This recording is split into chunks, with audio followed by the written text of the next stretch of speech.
It's Monday, November 17th. Into the end zone, deflected, and it falls to the field.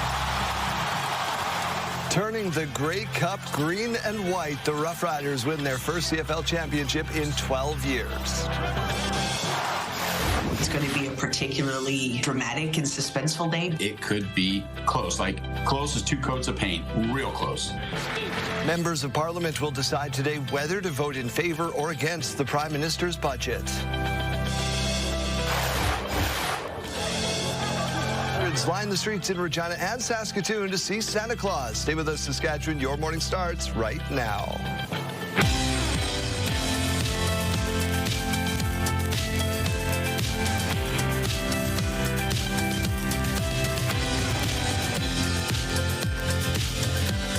Welcome to Your Morning, Saskatchewan. I'm Daryl. And I'm Kayleen. Happy Monday. What a day to be waking up in Riderville. A little bit tired out there, I'm sure a few of you, and great to see a number of you along the parade route yesterday. Yeah, that was great. Thank you for saying hi. Kayleen, you're so great in the morning.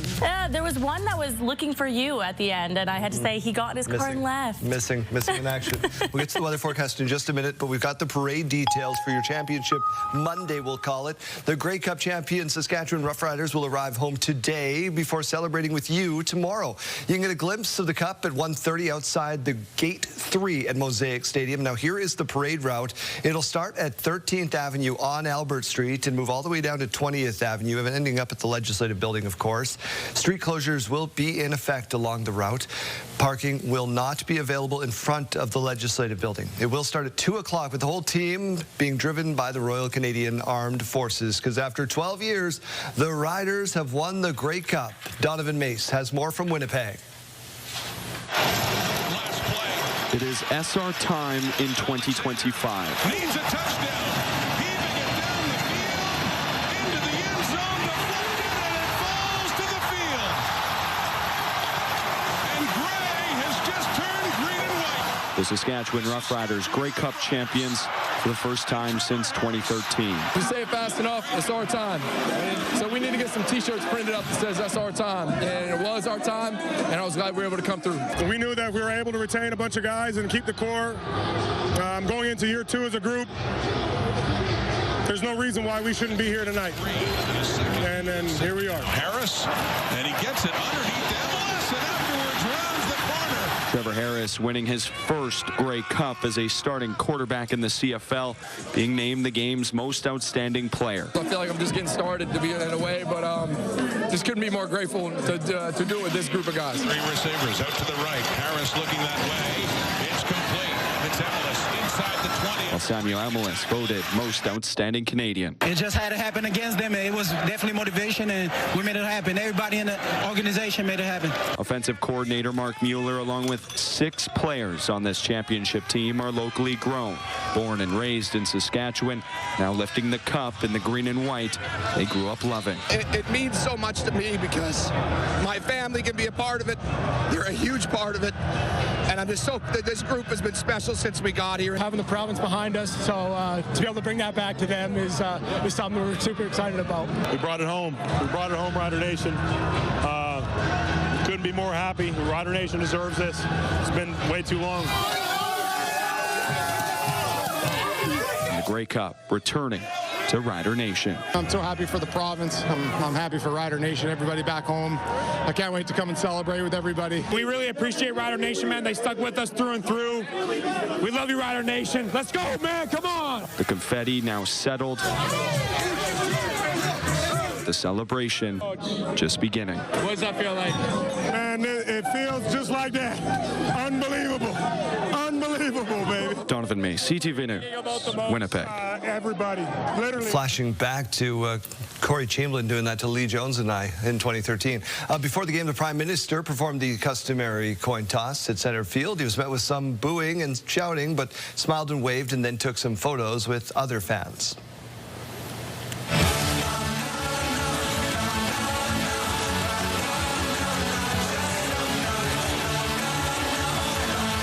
Halftime show for fans with MGK taking the stage. The singer performed a number of his hits, including Don't Wait, Run Fast, off his latest album. MGK wore a football jersey during the performance, but wasn't supporting either team. University of Saskatchewan Huskies are heading to the Vanier Cup. So you're just wiping away tears all weekend, Jeremy Dodge. It's been a great weekend to be a football fan in Saskatoon, Daryl. Yeah, Huskies took down the Queens Golden Gales on Saturday afternoon. 22-11 was the final at Griffith Stadium. So Queens did score first. Just 1 point, though. They got a single, and then Huskies quarterback Jake Farrell found Daniel Weeb for the first touchdown of the game, establishing a lead that the Huskies would never relinquish. Huskies heading to Regina on Saturday to face off against the Montreal Carabins for the Vanier Cup. A handful of people on the team were present to play for the Cup in 2021 and 22, but they fell short both times. Head coach Scott Flory says those memories are serving as fuel for this team. The core of these guys have been around through 21 and 22. They've felt that disappointment, but there's a different edge to this group here right now, and you can see that on the field. You can see it in the play. You can see it in the preparation from our end, and you can feel it. You can feel it in the physicality and how we're playing. There's a focus here. The Vanier Cup will take place Saturday, 2 p.m. at Mosaic Stadium. And we had our Santa Claus parade in downtown Saskatoon yesterday. Merry Christmas, everyone. Hello. This is the 34th year for this Santa Claus parade. Streets of downtown were lined with families eager to enjoy some Christmas cheer. The charity of choice for this year's parade was Haven's Kids House, formerly known as Saskatoon Crisis Nursery. It provides 24/7 emergency child care for families in need. The crowds were huge, Daryl. I think the weather really helped, but it was a pleasure to walk amongst all those people yesterday. How was the parade down in Regina? A lot of people out there on North Albert Street, Jeremy. Thank you so much. The holiday spirit, you could feel it. Santa Claus was there. 60 organizations coming together to spread some Christmas cheer. Some nice floats. Great kids along the route. Wheaton Kia put this one on here in Regina. In other news this morning, interest from the federal government is making a potentially lucrative chapter in Canada's emerging commercial space race. Ottawa's federal budget pledged nearly $200 million over the course of the next 3 years to establish a sovereign space launch capability. The interest is part of Mark Carney's push for a defense industrial strategy. Nord Space and Maritime Launch Services are working on building their own spaceports and rocket launching facilities. The proposed spending by Ottawa would amount to about $60 million per year. There is a recall on baby formula to let you know about this morning. The Canadian Food Inspection Agency is warning about the certain By Heart organic baby formulas on the shelves because of a link to cases of botulism in the U.S. The company recalled all of its products sold in the U.S. last week, days after some batches were pulled in an expanding outbreak of infant botulism. Now, the affected products include the 680-gram container and 238-gram package of By Heart Whole Nutrition Infant Formula. According to the CFIA, the products were distributed online. A fatal mid-air collision between two planes near Ottawa remains under investigation this morning. I heard a pop bang, which is an unusual sound. Out of the clouds, this sort of looked like a missile projectile heading straight down.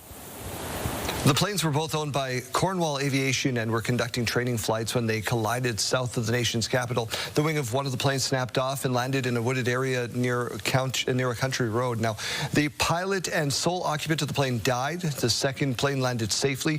It's not clear yet what caused the crash, but Transport Safety now investigating all of that. We got some scary video. This is one that's trending over the weekend. The Ontario Hockey League has suspended a defender indefinitely after a clash between the Brampton Steelheads and Oshawa Generals turned bloody. Take a look at your screen. Working down the right side. Shot stopped by Bowen. The rebound, though, pops out. Dragusika goes down behind the net, as does Blasig, and oh my. Luke Dragusika slashed Generals player Brady Balzig in the head and cut his face in retaliation for a body check late in the game. He also cross-checked Blasig while he was lying on the ice. The player has been handed a 5-minute slashing penalty in the game, but was suspended indefinitely by the league pending a review of the incident. Probably never play again. Balzig was bleeding and stayed down on the ice for a while and was able to leave on his own, but he did not return to the game. Some of Saskatchewan's top arm wrestlers put their strength to the test this weekend. Competitors facing off in a double elimination tournament. There it goes. They just don't make arm wrestling like they used to. Hey, Bruce, the love of competition is something that starts with contestants and family kitchens and backyards. You could beat someone like 2 times stronger than you, maybe. Not 3 times. Like, the grip matters a lot, like where you start. Like, the smallest thing can make the biggest difference if you can be stronger than someone. Once you're so many years into the sport, I suggest you to actually take a reffing clinic because it teaches you a lot more the more you move on. 2 of the people in our control room arm wrestled once, and Bruce said, nah, they don't make it like they used to. The rules have changed. I don't know about that. Keelan, this one's for you. What birth year do you consider old? Take a listen. What year does someone have to be born in to be considered old? 1990 or like 2000. 1995. 2002. Late 1900s is like old. Like 2005. 1992. 2004. 2000. 1992. Okay. All right, Keelan, so you're now in my category then by this logic. Okay, so I'm old, I guess. I guess.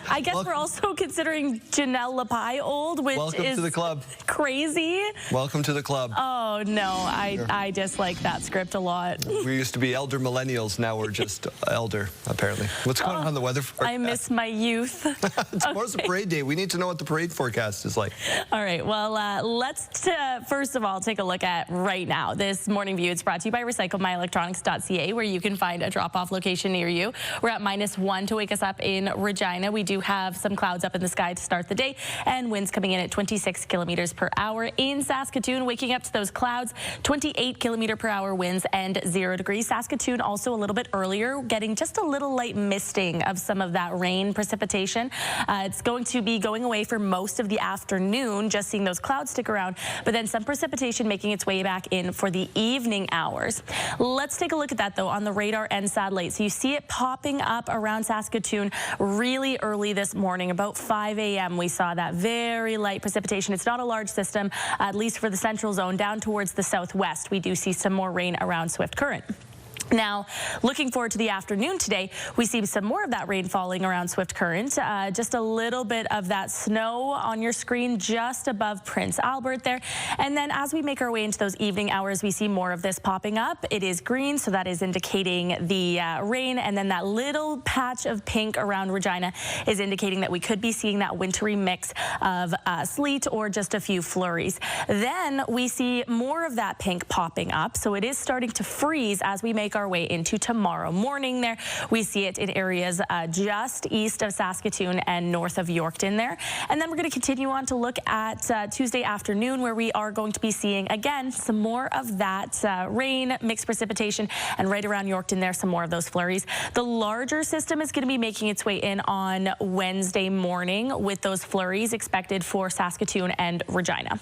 Current temperatures now, we're seeing -4 in Buffalo Narrows, -5 in La Ronge, 1 degree to wake us up in Melfort, -5 in Hudson Bay, -5 in Yorkton, and -4 over in Estevan this morning. Later on this afternoon, though, temperatures not so bad, just seeing again all those clouds throughout the afternoon. 8 degrees for Swift Current, 4 degrees for Estevan, 4 degrees for Yorkton, and 2 degrees for Prince Albert. Keep in mind the average for this time of the year has now dropped down into the negatives, so the average for today is about -1. Now, 5-day forecast. We're seeing temperatures today, 4 degrees, tomorrow 4 degrees, 3 degrees on Wednesday with those flurries we just talked about, 1 degree on Thursday, and 3 degrees on Friday. In Saskatoon, 5 degrees today with that cloud cover, 3 degrees tomorrow, 1 degree on Wednesday with those flurries, 1 on Thursday, and 3 on Friday.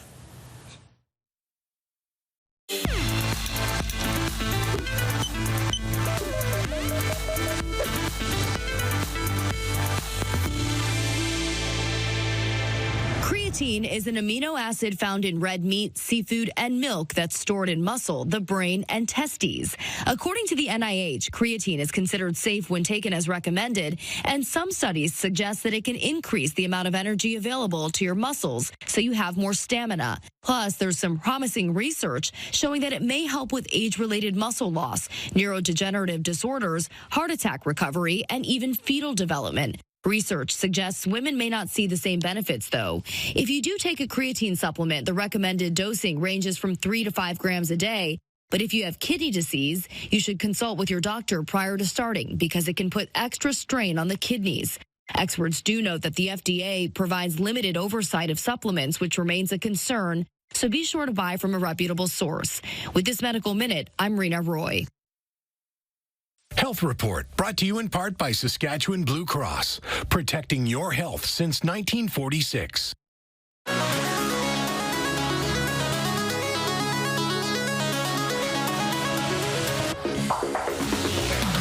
Well, in case you missed it, Skip the Dishes is serving up new data on the top delivery trends across Canada for 2025. BC holds the #1 spot for sushi orders this year. Meanwhile, burgers were the most ordered dish in Canada overall. And the largest order of the year came from Toronto, but it wasn't even for food. Someone spent more than $1,000 on flowers. Oh, boy. Interesting. Ooh, sounds like a big apology. Yeah. Somebody did something wrong. That's a good thought there, Jeremy. I'm like, I wonder what he did.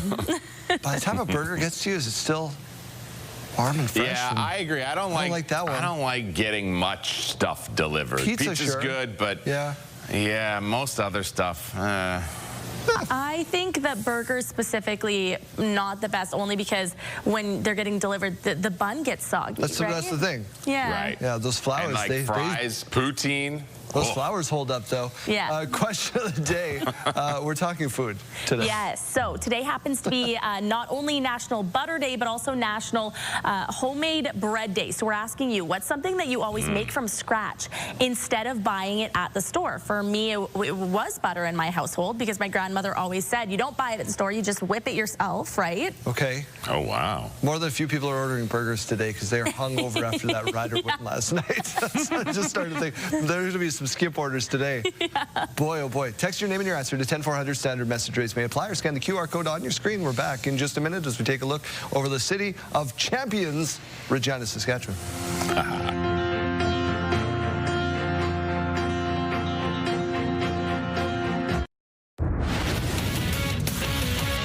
Hi, everyone. Mark Rowe inside the Sports Center newsroom with your must-see moment from Sunday. We go to Los Angeles. The Seahawks taking on the Rams. Sam Darnold looking for Jackson Smith, and Jigbo makes the ridiculous one-handed grab on the sideline. The NFL leader in receiving yards continues to get it done this year, making it look way too easy. What a breakout campaign JSN is having, and that is your must-see moment from Sunday. Tonight, Monday Night Football. The Cowboys taking on the Raiders. Coverage begins with Monday Night Countdown at 6 p.m. Eastern. That's all from the Sports Center newsroom. Have a great day.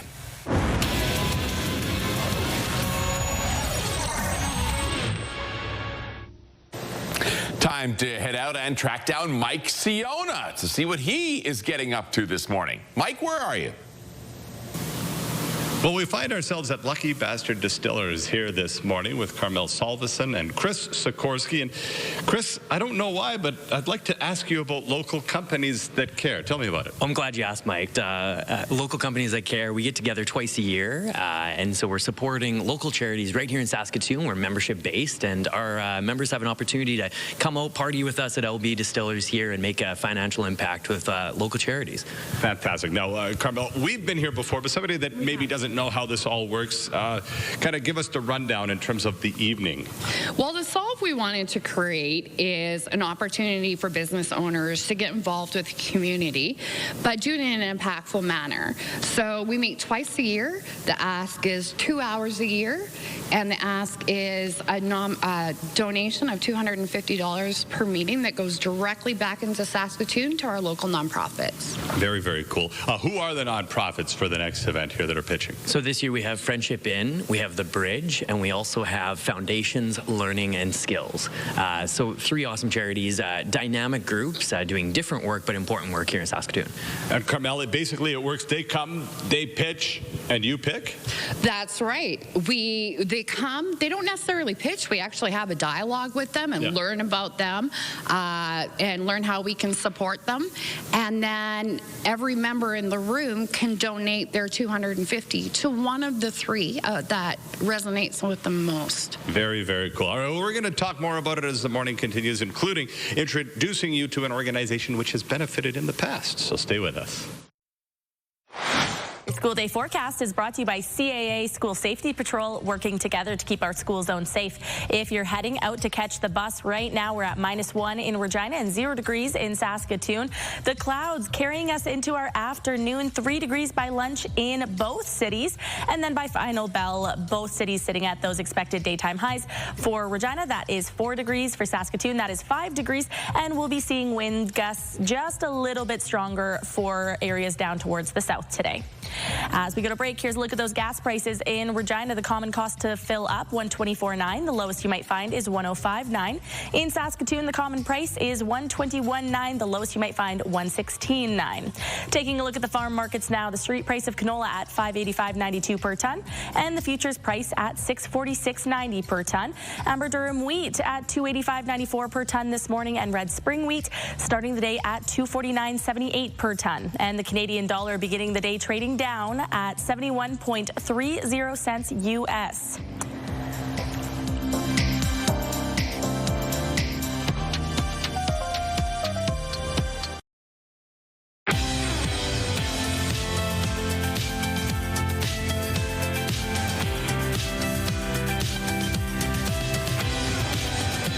So I say good morning. Welcome to your morning. It is 6:30, and it all comes down to today as the federal minority Liberal government faces its last and most crucial confidence vote on the budget. It's going to be about math. It's going to be politics. It's going to be about who wants to trigger an election. And the answer is no one really wants to trigger an election. The Liberal government is 2 seats shy of the required 172 for a majority in the House of Commons. That means it needs 2 opposition MPs to vote in support of its budget, or at least 4 members to abstain. The Conservatives have been clear they won't support the budget, but it's not confirmed if all MPs will vote. The NDP has also signaled voting with the government isn't likely, but interim leader Don Davies has indicated his MPs could abstain. The Bloc Québécois has indicated it'll vote against, while Green Party leader Elizabeth May has said she won't support it either. However, no party has said an election is what they actually want. Defense spending is a major part of the federal budget, with Ottawa looking to spend billions of dollars on new fighter jets. We're grateful for any offer, any forthcoming offer that comes forward. If anybody walks into Canada tomorrow from a sovereign wealth fund or with a joint venture in mind, or is looking to set up a company in Canada to create 10, 20, 30, 40, 50,000 jobs, game on. Last week, the president and CEO of Swedish manufacturing company Saab told CTV News that he has talked to the federal government about making fighter jets on Canadian soil. The defense minister says the government is open to purchasing from several companies that can deliver a good product and good jobs. Canada is still reviewing its contract to purchase F-35 jets from the U.S. company Lockheed Martin. The expansion of the Port of Churchill was top of mind as the Prime Minister visited Manitoba this week. Opportunities from energy, agriculture, critical minerals, and beyond. Carney joined Manitoba Premier Wab Kinew Sunday when the two announced steps to advance the port project. Carney said federal funding would allow for a feasibility study to determine the path forward for specialized icebreakers, ice tugs, and research vessels. Kinew announced $51 million to make capital improvements to the Hudson Bay rail line and build a new critical minerals storage facility at the port. A tragic story out of California where a Calgary family has lost a father and daughter after they were swept into the ocean.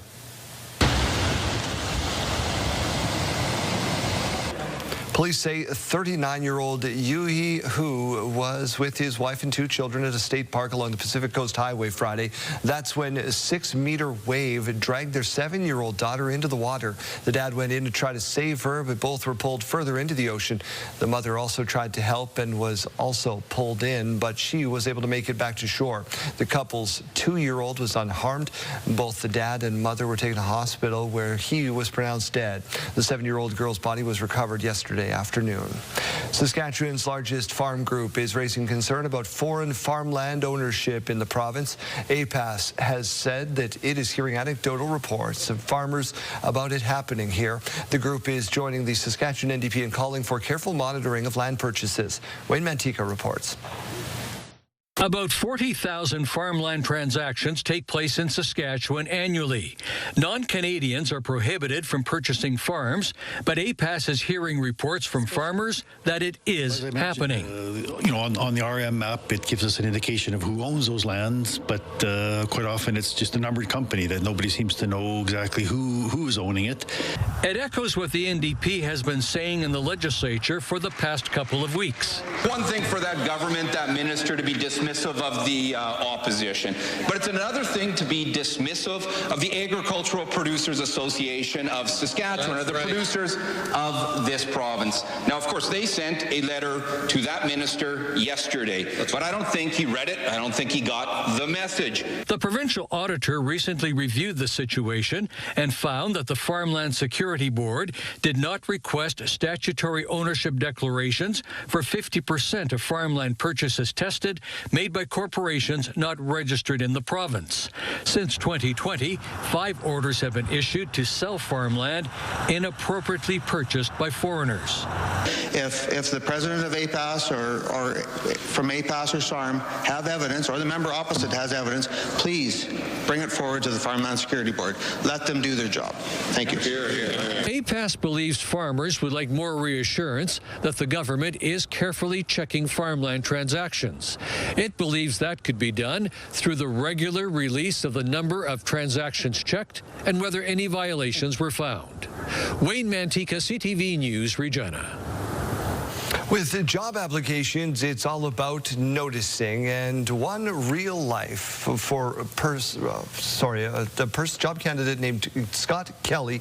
The whole world is now noticing he had no idea what was happening since it all went down during a now viral moment at a Jonas Brothers concert he was not even at. Here's ABC's Danny New.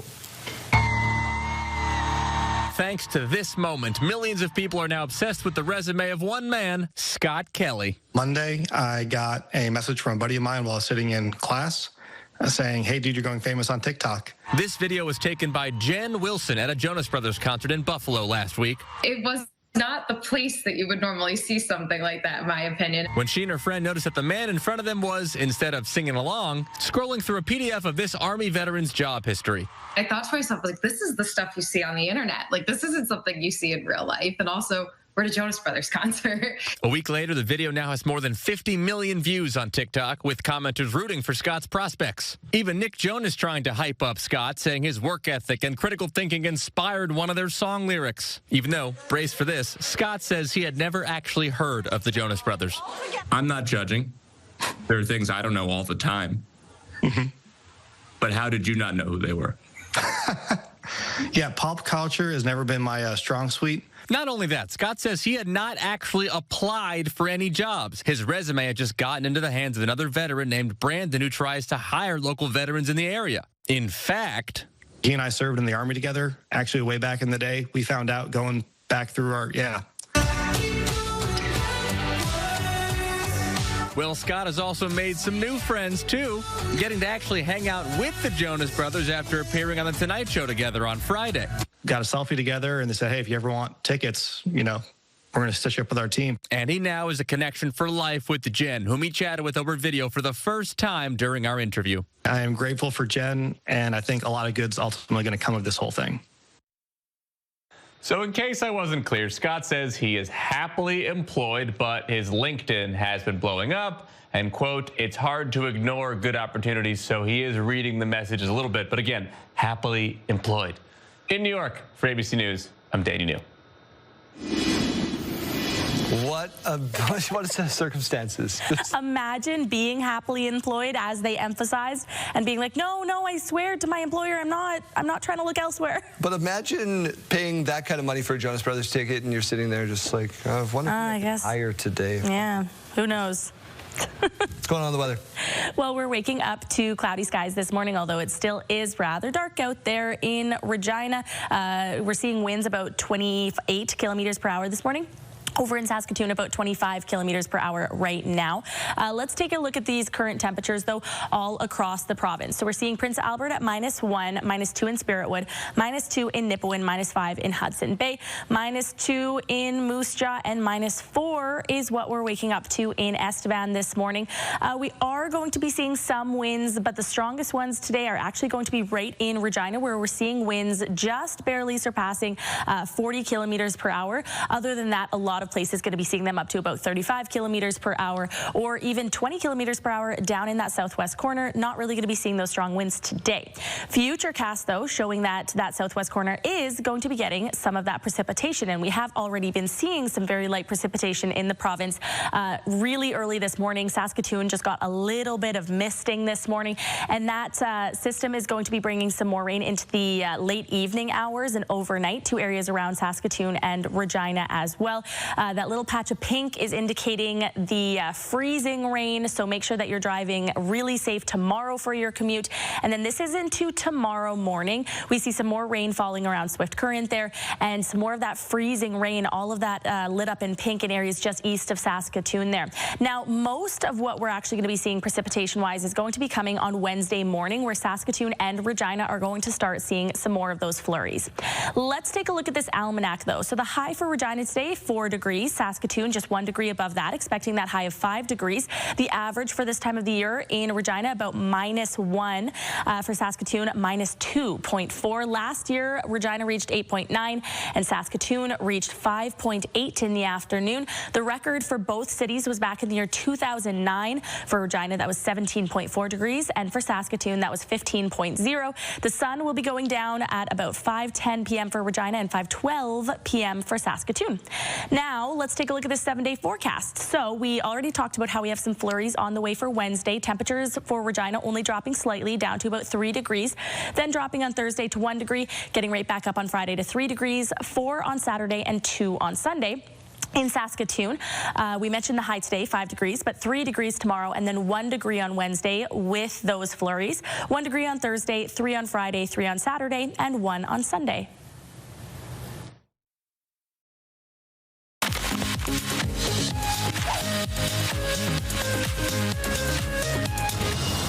This morning, we're checking certified beauties out of the Your Morning Library. James Duthie is the author. You might remember him from such things as literally every major sporting event on TSN, or maybe shanking a tee shot on 8 at the Jordan Eberle Golf Tournament a few years in a row in Regina. James, thank you so much for doing this. That was hurtful to bring that up. No, it's just I have so very few things to bring up. That's the only one I got in my back pocket. Have to use it. Congratulations on the release. It was very true. Yeah, very true. How fun is it to have this on store shelves now? Oh, it's really cool. That's always, I always think, Daryl, I always think with the difference with television, you don't, everything you do just kind of goes poof into the wilderness, right? It's not like 30 years from now I'm going to be saying, wow, that was a great panel chat we did on the Leafs power play, right? But there is a bit of a permanence to a book, which I love. And it's, I'm really proud of this one. It's a collection of hockey stories where I just ask people in hockey, some of the biggest stars, some of the biggest characters, just tell me one great story. I don't care if it's on the ice or off the ice or, some prank they play. Just tell me one great story. And we got a really great collection of them, I think, this time. Sidney Crosby to write the foreword. How special is that? He's one of the greatest of all time. It's really cool with Sid. He sends me voice memos. So he sent me like a 10-minute voice memo that became the foreword. So, yeah, it's one of the classiest guys I've covered in my 30 years at TSN. So really neat that he would agree to do this for me. I don't want to give away the whole thing, but maybe what's one story that stood out to you the most? Oh, man, that's hard because there's more than 50 in the book. I'll try to give you a few that people are talking about that have read the book to me. There's a story about Darcy Hordichuk, a good Saskatchewan guy, capturing an alligator and leaving it on Roberto Luongo's porch.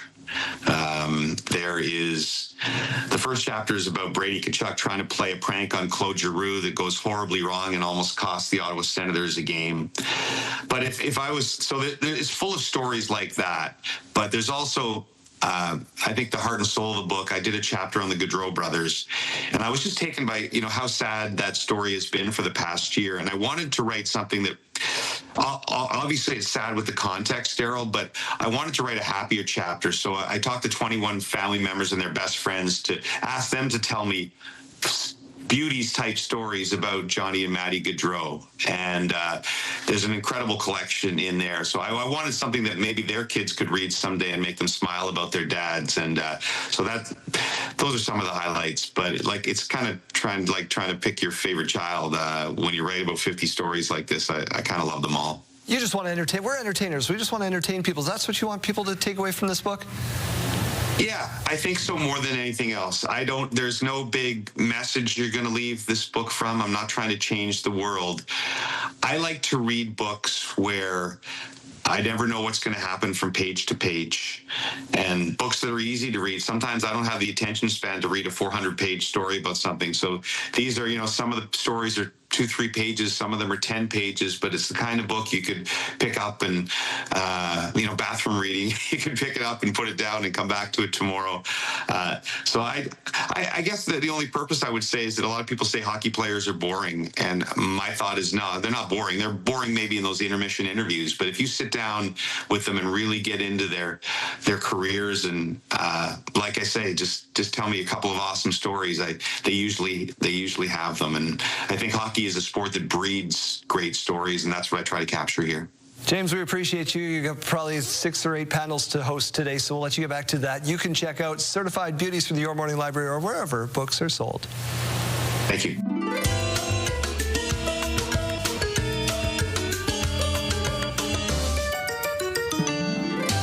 Here is your Monday morning weather or not. Today's question is, what is a sundog? Is it A, a rainbow that circles the sun, B, small rainbows left and right of the sun, C, a reflection of the sun on the snow, or D, hot dogs eaten on a sunny day? D does sound delicious. D does sound delicious. I'm gonna go with C. Jeremy, what do you think? I'm gonna go C. No, it's B. Come on. It's Saskatchewan. We see these every winter. All right. Well, the answer is B. Small rainbows left and right of the sun. How you feeling, Daryl? I thought it was reflecting off of the snow and up. Well, a sundog is an atmospheric optical phenomenon consisting of a bright spot or rainbow on either side of the sun caused by the refraction, oh my goodness, of sunlight through ice crystals in the atmosphere. The more you know. There you go. We'll get lots of photos of them as we go on tour. Yeah. Oh, yes.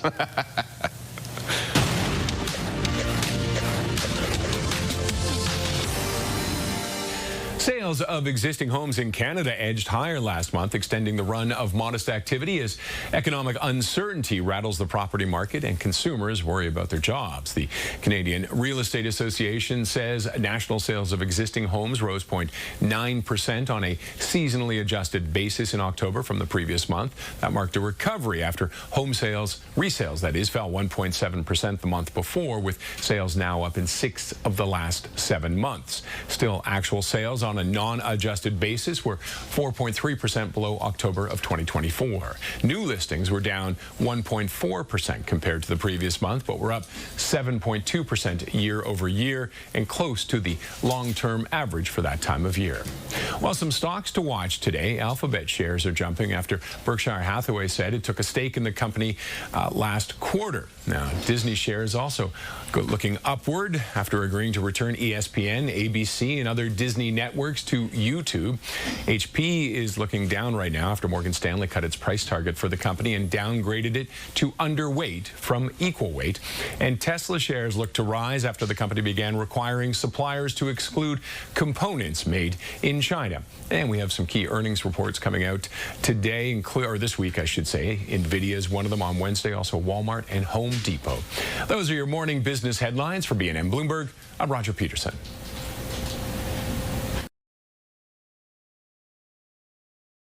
Road to the Cup, brought to you by Regina Plumbing and Heating, official partner of the Saskatchewan Roughriders. We want to celebrate you, Saskatchewan. If you have a milestone coming up, send us your email. Send it to yourmorningsaskatchewan@ctv.ca or simply scan that QR code on your screen. But please remember, send those in at least 1 day in advance.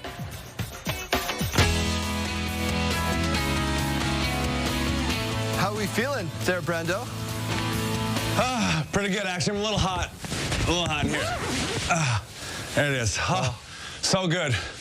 I'm feeling really good. I went to the Green Mile last night. I don't know why I did that, because I had to fill in for Chase. Chase conveniently gone today, even though I don't know who he was cheering for. I think he's a Bombers fan, or was it? I don't know.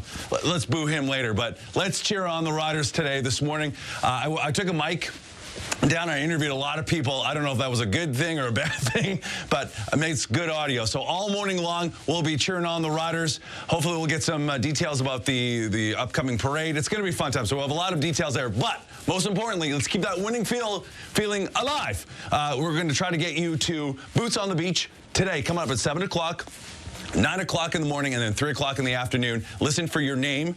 If you call back in under 10 minutes, you're qualified for an all-inclusive trip to Mexico with Dean Brody. You can frolic on the sand with him while telling him about the Rough Rider victory, because he's going to want to hear that. So if you don't know anything about Boots on the Beach and how to qualify, go to purecountry927.ca. Let's go, Riders. So good.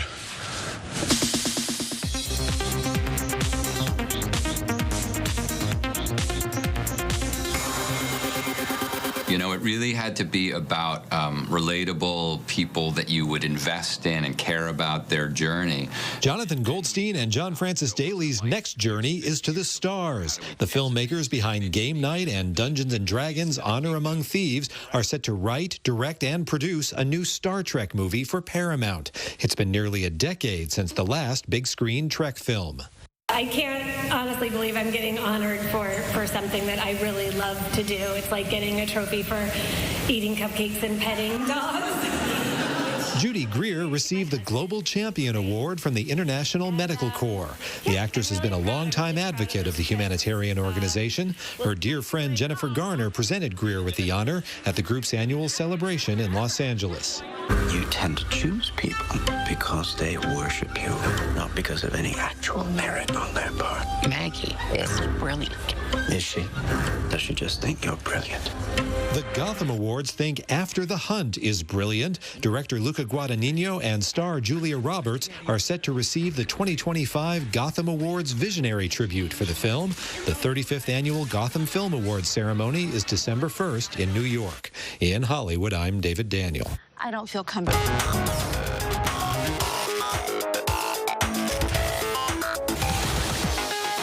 Well, if you happen to have any leftover Halloween candy, here's the recipe for those who love a sweet treat and cavities.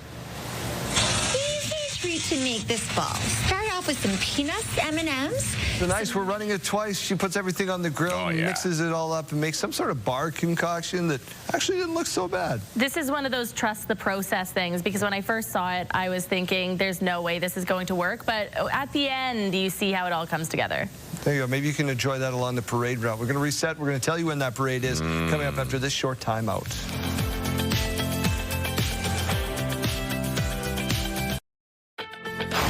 It's Monday, November 17th.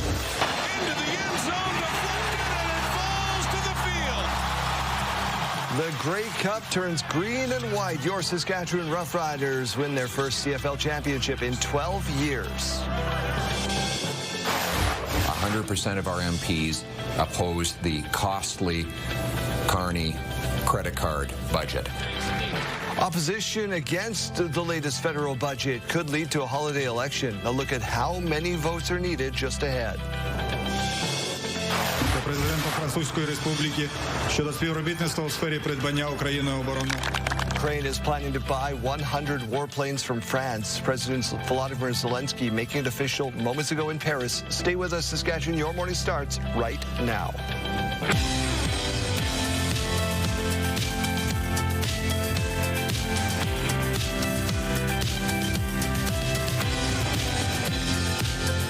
Welcome to Your Morning Saskatchewan. I'm Daryl. And I'm Kayleen. Good morning, Riderville. Great to see a lot of you along the parade route right before that championship Beautiful, beautiful football game. There's Santa Claus. Yeah, what a weekend we had. I never got to see Santa Claus. We were up a little bit further along the road. I did see Santa Claus. Did you? So, yeah. What'd you ask for this year? Oh, you know what? I am DIYing a lot of my Christmas stuff this year. So what I'm asking for is just all the paint tools. Also, if somebody has a power sander, I need to borrow that. Power sander. Can somebody allow me to borrow that? Your Morning Saskatchewan at CTV.ca. Hook her up. We're going to take a timeout. We're going to go to news. And then we begin with sports news. The Grey Cup champions Saskatchewan Roughriders will arrive home today before celebrating with you tomorrow. You can get a glimpse at the Cup at 1:30 outside the Gate 3 at Mosaic Stadium. And here on your screen is the parade route. It'll start at 13th Avenue on Albert Street to move all the way down 20th Avenue to the Legislative Building. Street closures will be in effect along that route. Parking will not be available in front of the Legislative Building, so you have to find somewhere else to do that. It'll start at 2 o'clock with the whole team being driven by the Royal Canadian Armed Forces. For only the 5th time in history, the Saskatchewan Roughriders are Grey Cup champions, defeating the Montreal Alouettes 25-17 in a showdown that went right down to the wire. Last play. Alexander needs a touchdown. Heaving it down the field, into the end zone, deflected, and it falls to the field. The Alouettes had one final shot to win it with a late Hail Mary pass, but the crucial moment came on the previous possession with under 3 minutes to go. Backup quarterback Shea Patterson fumbled the ball at the Saskatchewan goal line. Riders quarterback Trevor Harris passed for 302 yards, named Grey Cup MVP. I'm just happy for these guys out here, man. I freaking love all you guys, man. And we were so close this year, and that's what made the difference, man. I love each and every single one of you guys. And without you guys, this doesn't happen, man. We're champs forever. Let's go! This is the first Grey Cup championship for the Riders in 12 years. And how about that halftime show?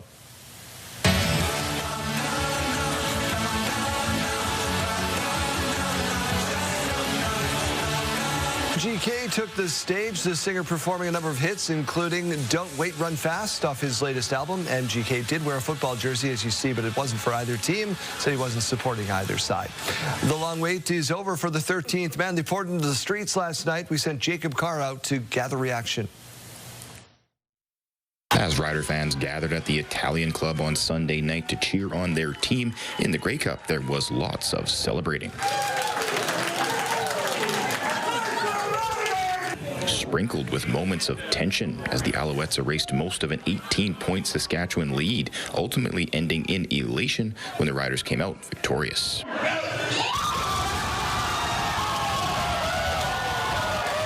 Feels great, man. Oh my God. 12 years running since 2013. We won, baby! And adding a bit of sweet revenge from previous Grey Cup losses to the Alouettes didn't hurt. I still remember 09 and 10 when we lost to Montreal back-to-back years there. I was in Edmonton for that one, and then they were painful. No painful losses on this night, though, as Rider fans took to the Green Mile to revel in the victory.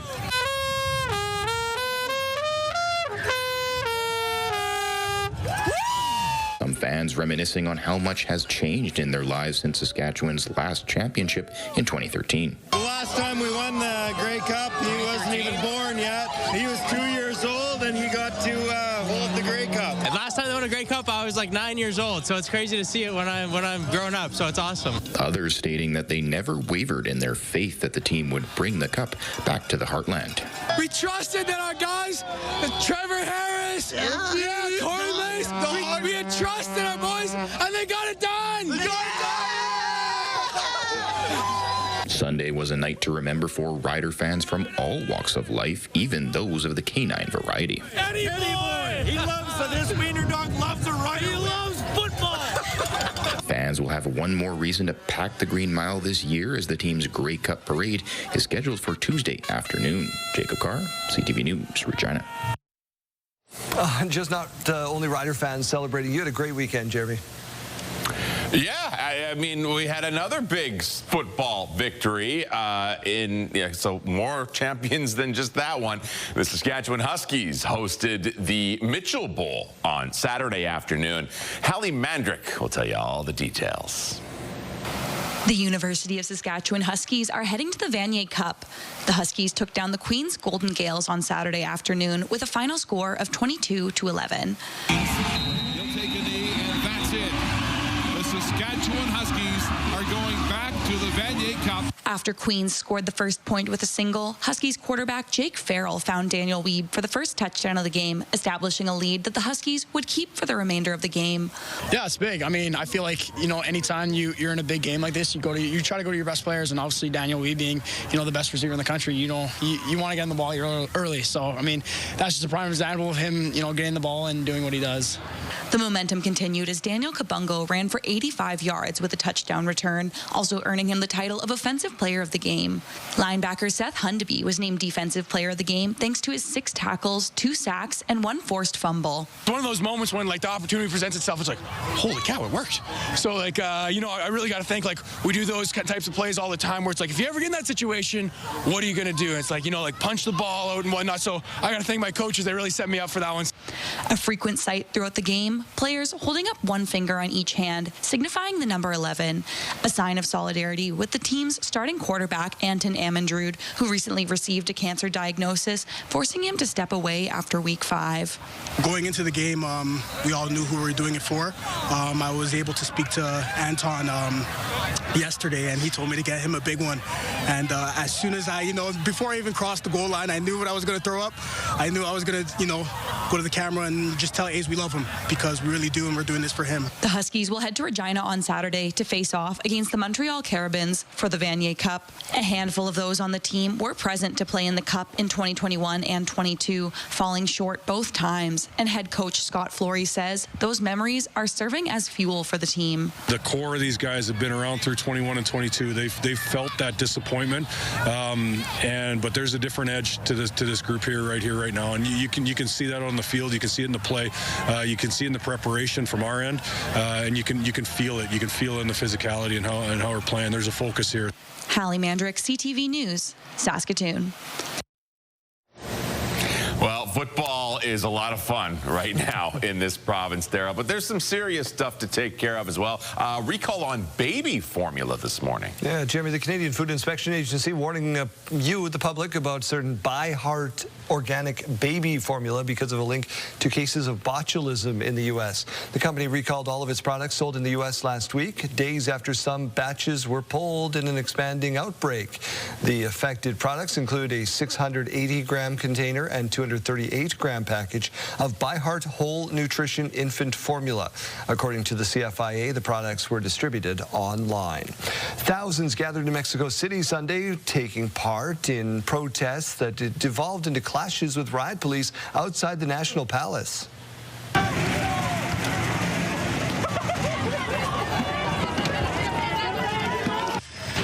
The demonstrations, led primarily by Gen Z youth groups, highlighted what protesters called issues of violence, corruption, and poor domestic security. Clashes between riot police and masked protesters took place outside the National Palace, home and office of Mexican President Claudia Sheinbaum. Gen Z-led protests have swept several countries in recent months, including Bangladesh, Philippines, and Madagascar. Cleanup efforts are underway after what Ukrainian officials are calling one of the most devastating Russian attacks of Ukraine's energy infrastructure.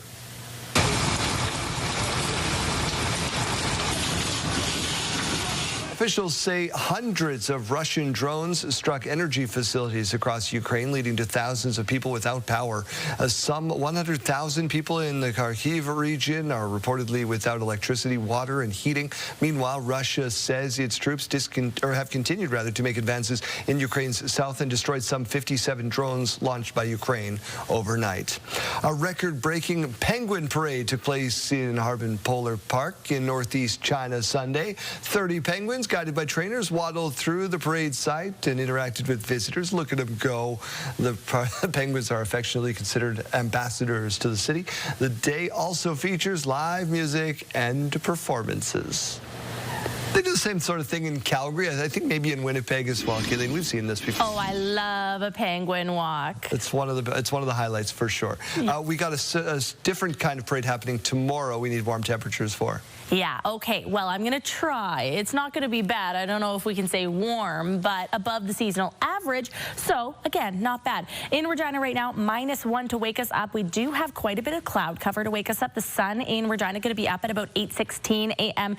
And in Saskatoon, we're seeing that sun come up around 8:30 this morning. Again, seeing those clouds over in Saskatoon, and the winds currently coming in at 20 kilometers per hour, sitting at 0 degrees. Let's take a look at this radar and satellite, because we do have some precipitation that made its way through the province late last night and into the early morning hours. So you are going to want to take special care out on those roads this morning, because some areas could be just a little bit slick out there. The futurecast showing that we are going to be seeing some more of that rain and very light snow in some parts of the province today as well. So swift current going to be seeing that rainfall. Areas just north of Prince Albert going to be seeing some of those flurries. And then as we make our way into the evening hours, this system does grow a little bit. Saskatoon and Regina likely going to be seeing some precipitation late this evening. So for Saskatoon, that's likely going to be some rain. And for Saskatoon, it could be a wintry mix. Again, we're going to want to drive very carefully tomorrow morning. Some more rain on the way for swift current tomorrow morning. And then Wednesday is the day that we do see some more of those flurries. Saskatoon and Regina going to start seeing those pretty early in the morning. Current temperatures now -18, so a cold start to the day up in Stony Rapids, -10 in South End, -2 in Spiritwood, -2 in Moose Jaw, and then into those positive temperatures, 2 degrees for Assiniboia and 1 degree for East End Cypress. In the Swift Current area, we're going to be seeing the warmest temperatures today for the province, so that's going to be about 8 degrees with that cloud cover. 4 degrees expected for Weyburn and Estevan. Also joining them with that 4-degree high, Yorkton and Regina, 5 degrees for Saskatoon and 2 degrees for Prince Albert. Now, as we continue on into that 5-day forecast, we're going to be seeing similar conditions tomorrow, so about 4 degrees with that cloud cover. And then again, we could be seeing some very late night precipitation into Wednesday morning. With those flurries, we'll see a high of 3 degrees, 1 degree on Thursday with a mix of sun and cloud, and then a little bit more sunshine on Friday with that high of 3 degrees. In Saskatoon, we'll be seeing the temperatures drop ever so slightly tomorrow, 3 degrees, 1 degree on Wednesday, 1 degree on Thursday with a mix of sun and cloud, and then 3 degrees on Friday. A few less of those clouds, mainly sunny.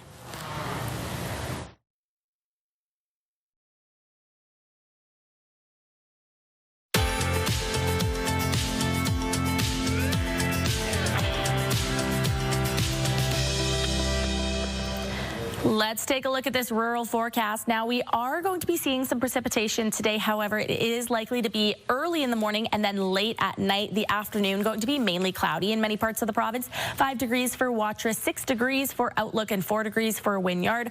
6 degrees for Rockland this afternoon, 6 degrees for Coronach, and then just a couple degrees cooler than that, Broadview and Carlisle reaching 4 degrees. However, Broadview likely to be getting just a little bit more of that sunshine poking through those clouds.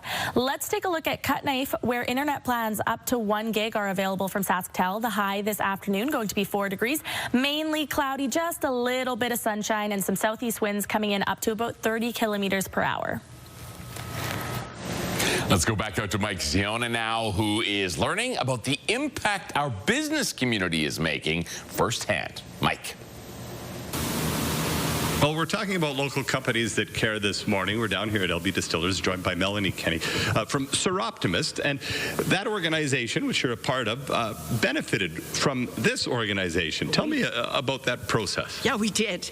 Last summer, we were invited to come and speak. There were three groups, and I got to talk about exactly what we do, how we invest in women's dreams and help them become economically empowered through helping to pay towards them going to school so they can go to a trade or the university. And so we benefited from that, and so we were able to give more awards, and that was just really fantastic. It truly is. From an organizational standpoint, how valuable is it to be one of those nonprofits that was chosen here? And you raised, what, around $3,000, you said? Just over $3,000. Extremely valuable.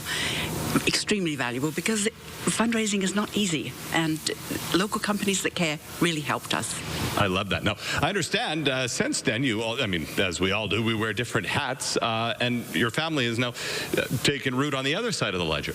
That's true, because my husband is part owner in a business, and he came along to support me when I did my speech about Sir Optimist, and he said afterwards, that was great. Like, that's a good idea, isn't it? I said, it really is. And so his company joined as well. So when I come on November the 25th, I will be on the other side making a donation. Fantastic. Well, it's wonderful. It's nice to see how it all comes together. It is Tuesday, November the 25th. The doors will open at 6 o'clock, and we've got some great organizations that will be raising money this year. We'll talk about a little bit more about that as the morning continues.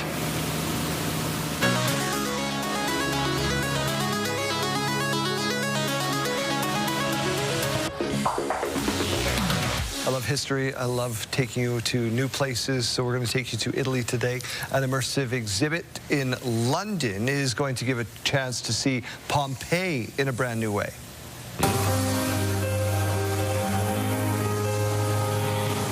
So we're going to London to learn about Pompeii. This technology will allow people to see what the events of 79 AD were like when Mount Vesuvius erupted, burying Pompeii and preserving the city in ash. That is terrifying. Yeah, that's spooky. Wow. 10 different installations spread across 3,000 square meters. There are even some genuine relics from the period there.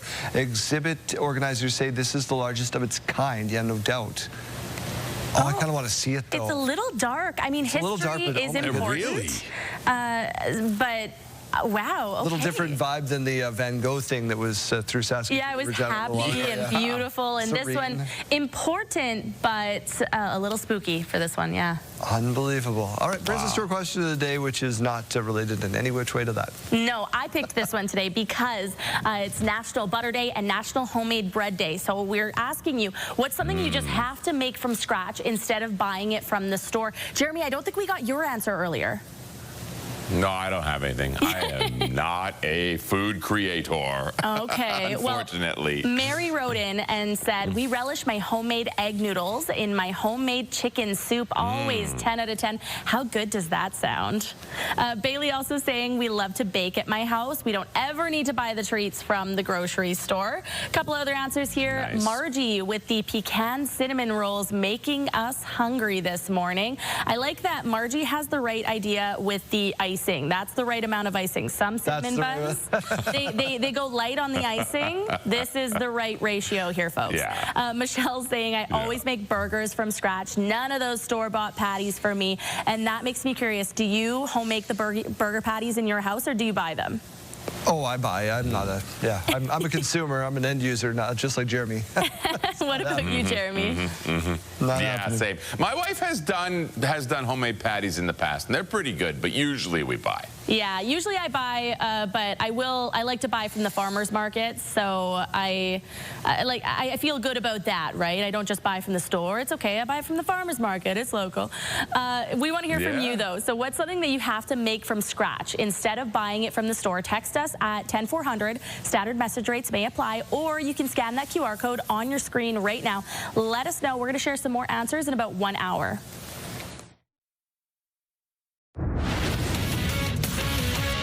Hi, everyone. Mark Rowe inside the Sports Center newsroom with your must-see moment from Sunday. We go to Los Angeles. The Seahawks taking on the Rams. Sam Darnold looking for Jackson Smith, and Jigbo makes the ridiculous one-handed grab on the sideline. The NFL leader in receiving yards continues to get it done this year, making it look way too easy. What a breakout campaign JSN is having, and that is your must-see moment from Sunday. Tonight, Monday Night Football. The Cowboys taking on the Raiders. Coverage begins with Monday Night Countdown at 6 p.m. Eastern. That's all from the Sports Center newsroom. Have a great day.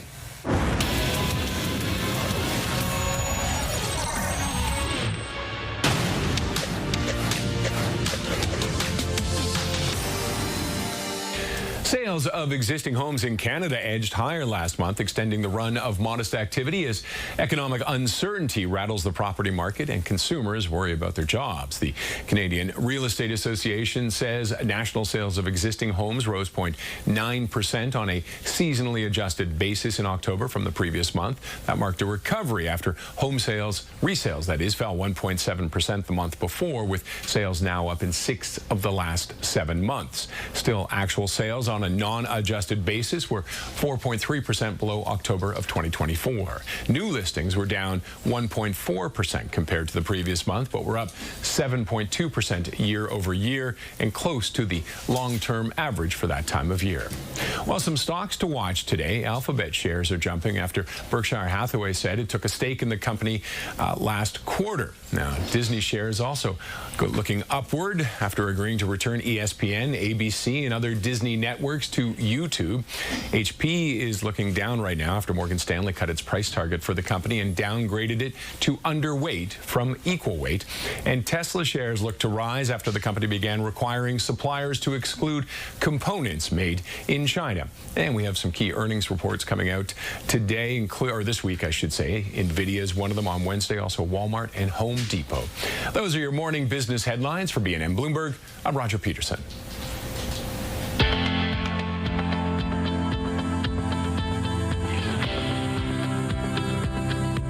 For your Monday morning mystery, today it is a song. 3 clues, we write down our answers.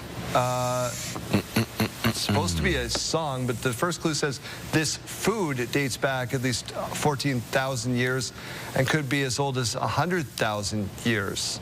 Okay. Okay, so it's not a song. The phrase baker's dozen originates from laws governing its weight. And it's one of the highest food costs for Canadians, even though it's relatively inexpensive. So, okay, so it's not a song. I don't even know if there's a song. There's a band named this, I think. There's got to be a song about this as well, right? What do you got? Okay, well, answers, please. I'm going to go with bread, which is a band, by the way. Bread. Oh, it is? Okay. Yeah. It is bread. Today is National Bread Day. Hey. Producer Nathan tried to throw us off with the song. That is today's morning mystery. That trickster. Studio consideration provided by Father's Furniture, specializing in quality Canadian-made furniture. All right, let's take another look at this school day forecast. It's brought to you by CAA School Safety Patrol, working together to keep our school zones safe. If you're heading out to catch the bus in Regina, we're at -1, 0 degrees in Saskatoon. In both cities at lunchtime, we'll be sitting at 3 degrees with winds coming in just a little bit stronger down towards the south, up to about 40 kilometers per hour. And by final bell, still seeing those winds elevated, 4 degrees for Regina with that cloud cover, 5 degrees for Saskatoon. Again, seeing that cloud cover all the way into the evening hours. As we go to break, here's a look at those gas prices in Regina. The common price to fill up this morning is $124.9. The lowest you might find is $105.9. In Saskatoon, the common price is $121.9, and the lowest you might find is $116.9. Now, turning to the farm markets, the street price of canola is at $585.92 per ton, and the futures price at $646.90 per ton. Amber Durham wheat starting the day at $285.94 per ton, and red spring wheat at $249.78 per ton. And the Canadian dollar beginning the day trading down at 71.30 cents U.S. Coming up, a third and final reading of the federal budget is expected today. What you can expect, though, is after the break.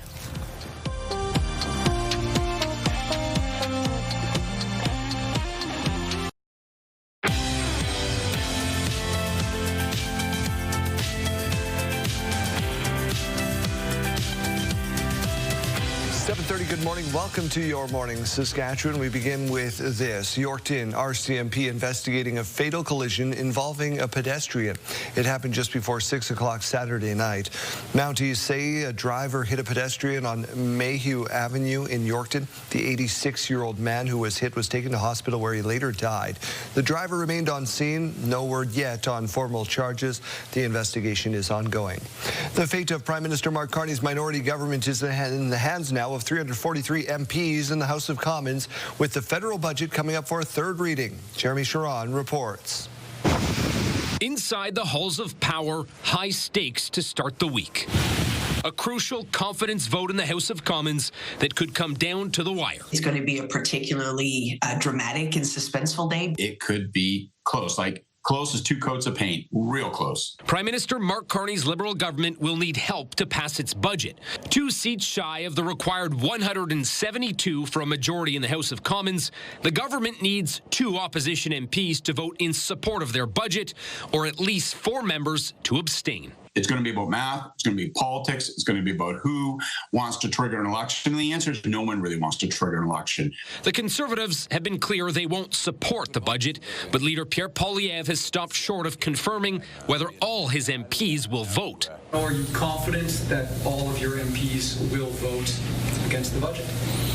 100% of our MPs opposed the costly Carney credit card budget. The NDP has also signaled voting with the government isn't likely, but interim leader Don Davies has indicated his MPs could abstain. I think they're going to have to finesse it, because if all 7 of them came in and voted against the budget, it could defeat it. The Bloc Québécois has indicated it'll vote against, while Green Party leader Elizabeth May has said she won't support it either, but could be persuaded otherwise, which means an election is on the table, with the outcome of Monday's confidence motion still unclear. I think a lot of people hope that doesn't happen, but it's definitely a possibility. Now, no party has indicated an election is what they actually want, but there is concern the numbers could be so close, a simple miscalculation could send Canadians back to the polls. Jeremy Sharon, CTV News, Ottawa. Now, along with today's vote on the budget, Prime Minister Mark Carney will also be hosting a virtual meeting with Canada's premiers. Last week, the premiers sent a letter to the Prime Minister saying that Canada's relationship with the United States has changed dramatically since their last meeting in July. Infrastructure investments and the state of Canada-U.S. trade negotiations are expected to dominate those discussions. The expansion of Port of Churchill has been top of mind for the Prime Minister when he visited this weekend in Manitoba. Opportunities from energy, agriculture, critical minerals, and beyond. Carney joined Manitoba Premier Wab Kinew Sunday when the two announced steps to advance the port project. Carney said federal funding would allow for a feasibility study to determine the path forward for specialized icebreakers, ice tugs, and research vessels. U.S. President Donald Trump is now urging Republicans to vote to release the Epstein files. Trump shared on Truth Social Sunday that House Republicans should release the files because, quote, we have nothing to hide, end quote. This is a departure from his stance earlier on releasing the files related to convicted sex offender Jeffrey Epstein. House Speaker Mike Johnson said earlier he believed a vote on releasing documents on the case should help put to rest allegations Trump had any connections to Epstein's convictions.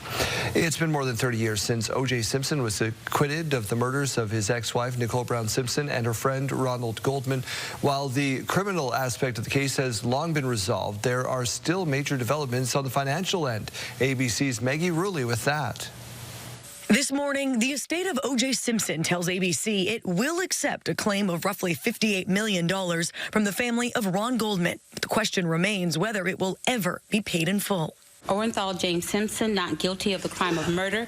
In 1995, Simpson was famously acquitted in the murder trial of his ex-wife, Nicole Brown Simpson, and her friend, Ron Goldman. But O.J. was later found liable for their deaths in a civil trial and was ordered to pay their families more than $33 million.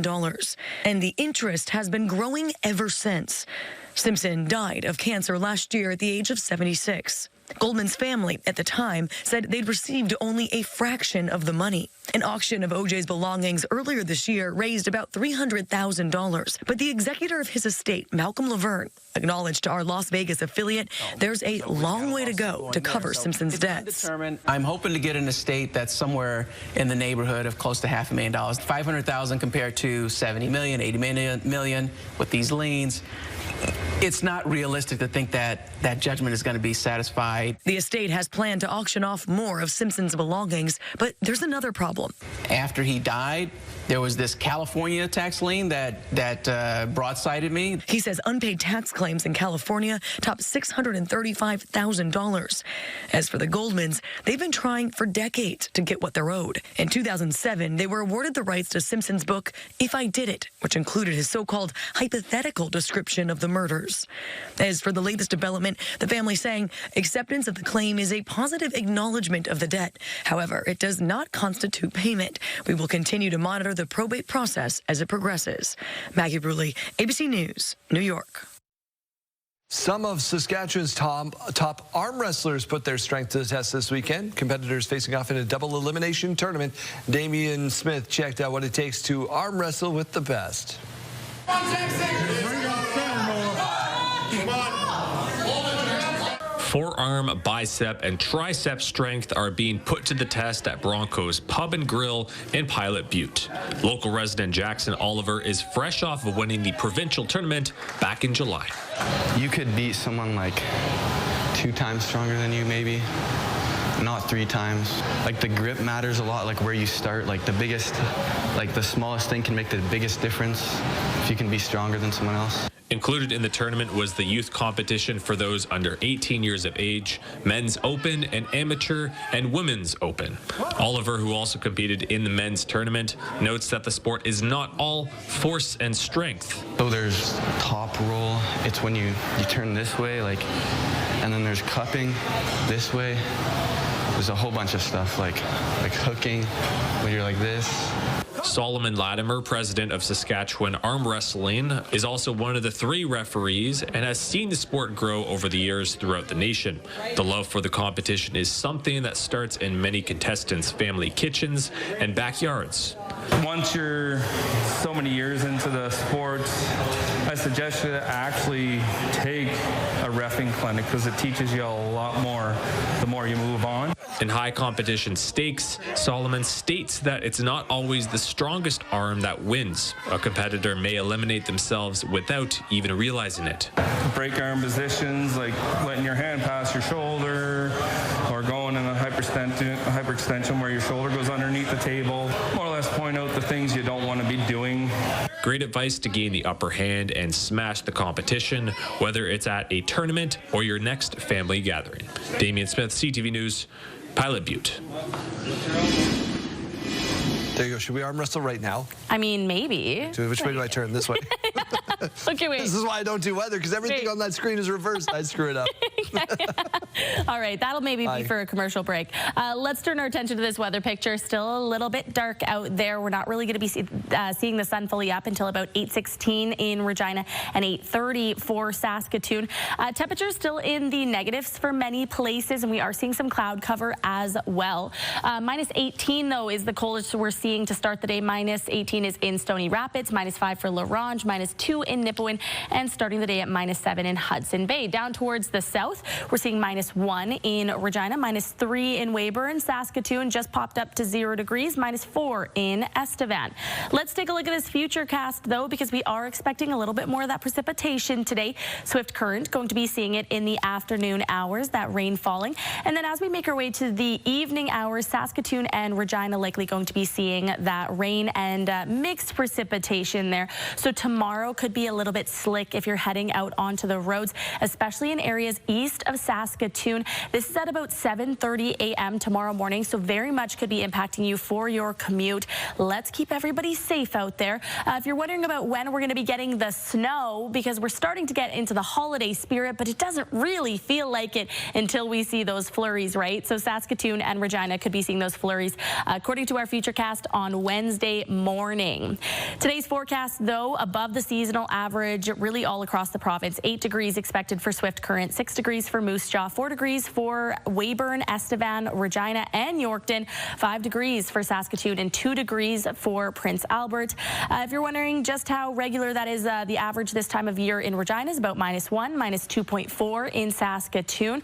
So with those highs of 4 and 5 degrees, then again, still seeing that well above that seasonal average. Last year, 8.9 degrees in Regina, 5.8 in Saskatoon, and the record for both cities was back in the year 2009, where Regina saw that high of 17.4 and Saskatoon saw 15.0.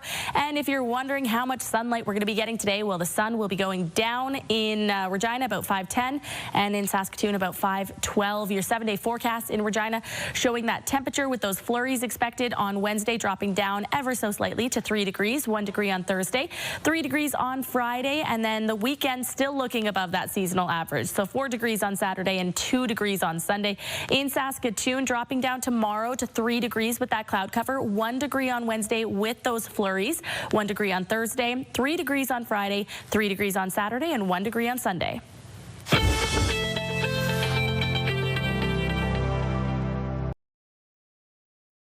Wardrobe consideration by Colin O'Brien Man's Shop, defining contemporary style for over 20 years.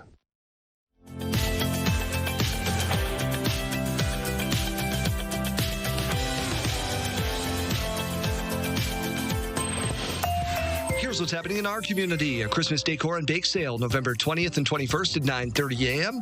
at the Balcarres Golden Age Center in Balcarres. Quilts and More sale happening November 21st and 22nd at 10 a.m. This is happening at Holy Family Church, 1021 McCarthy Boulevard North. And a concert out in Sturgis at the Community Hall Friday, November 21st. Starts at 7:30 p.m. For more information, go. My house. I have to defend it.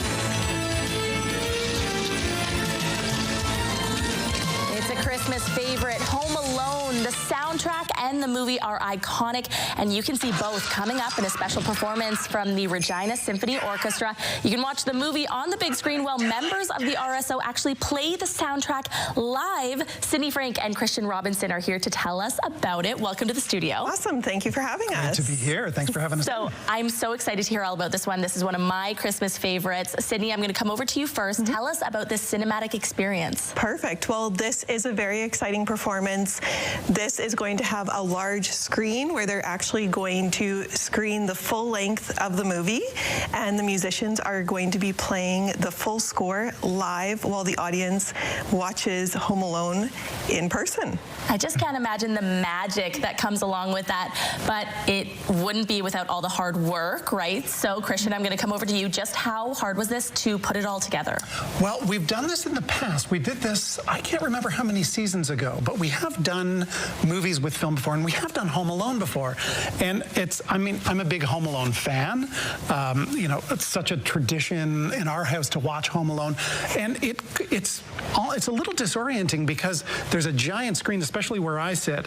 The screen is kind of right by my head, and so I'm always tempted to kind of look up during my favorite parts. So it's really, really exciting. Our conductor has a really hard job to do in this one. He's got earphones on, and he has a little TV right by his music stand that kind of keep us all together, because especially in the scenes where, you know, Kevin is defending his home, there's a lot of kind of little musical cues that kind of really add to the excitement and add to the experience. And if we're not right on time, kind of misses a little bit. So you're really on your toes.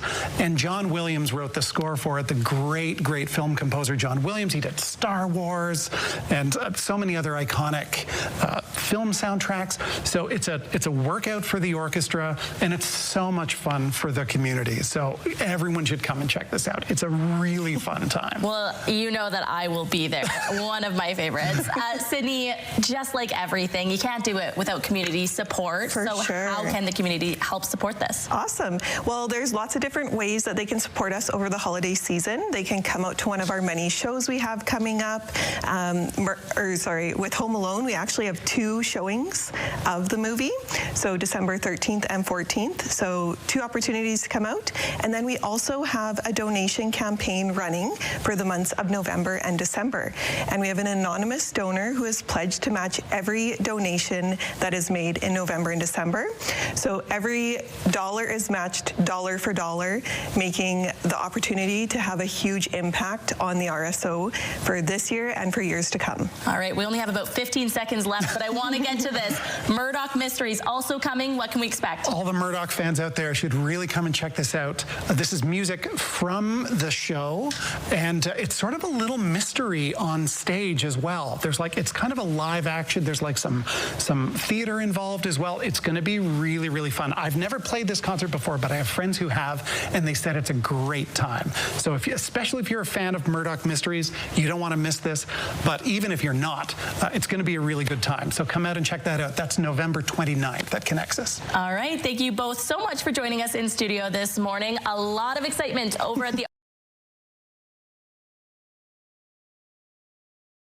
Road to the Cup, brought to you by Regina Plumbing and Heating, official partner of the Saskatchewan Roughriders.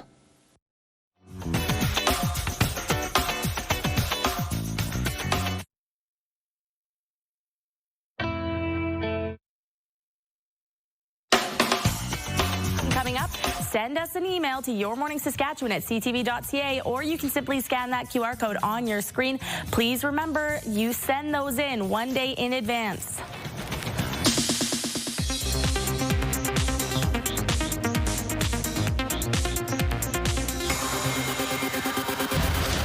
It's been 10 10 years since the Horseman last appeared. It is very good to be back.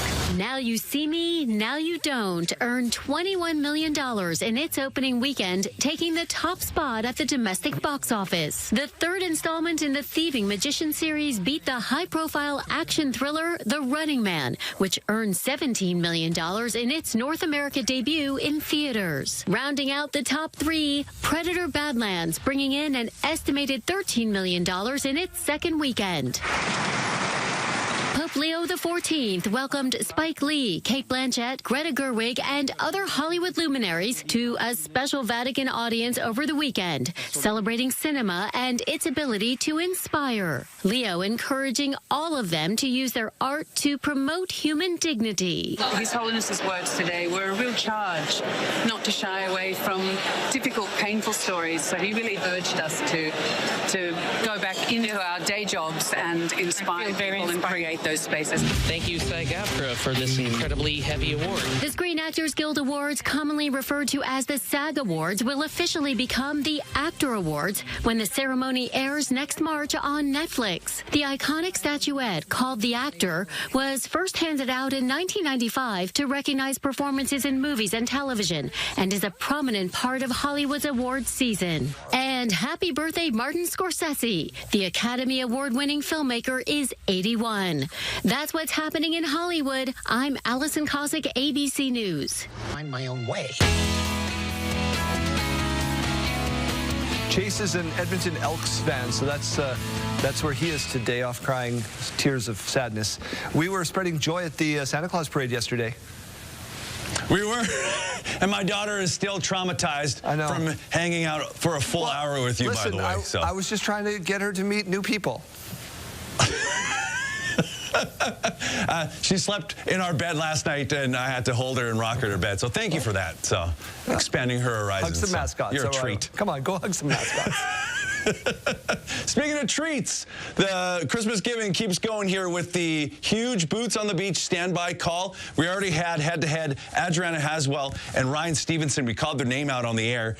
They had 10 minutes to be the first one to call back to qualify. Adriana edged out Ryan by a few seconds. We called her. She's now on the qualifying list. You put your name in right now on our website. Go to purecountry927.ca. That's how I type. And then I kiss the space bar. Then you will be, hopefully your name will be called at 9 o'clock. You'll have a chance to be the first to call back. And get in Boots on the Beach with Dean Brody, January 30th with direct travel. So go now and get your name in, and then listen to us to get your boots on the beach. purecountry927.ca. A good day.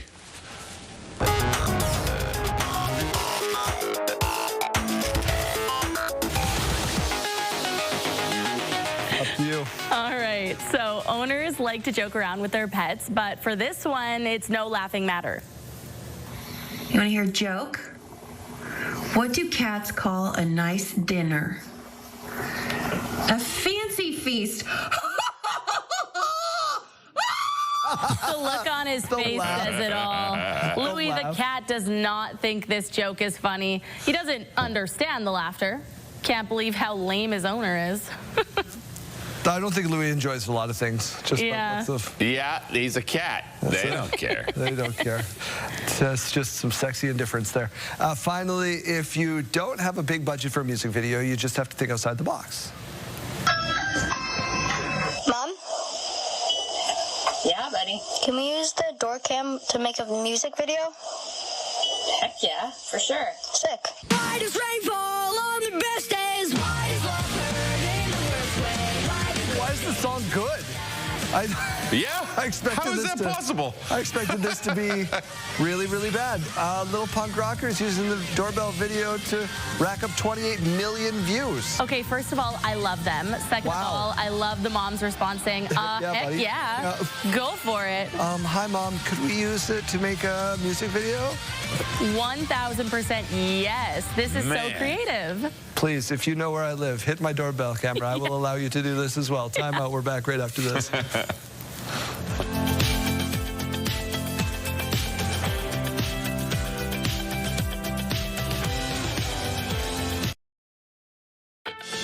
It is a championship Monday, November 17th.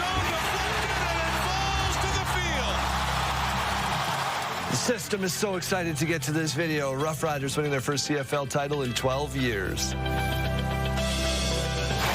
It's going to be a particularly dramatic and suspenseful day. It could be close, like close as 2 coats of paint, real close.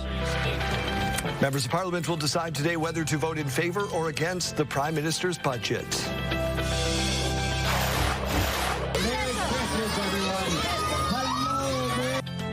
And hundreds lining the streets in Regina and Saskatoon for the annual Santa Claus Parade. Stay with us, Saskatchewan. Your morning starts right now.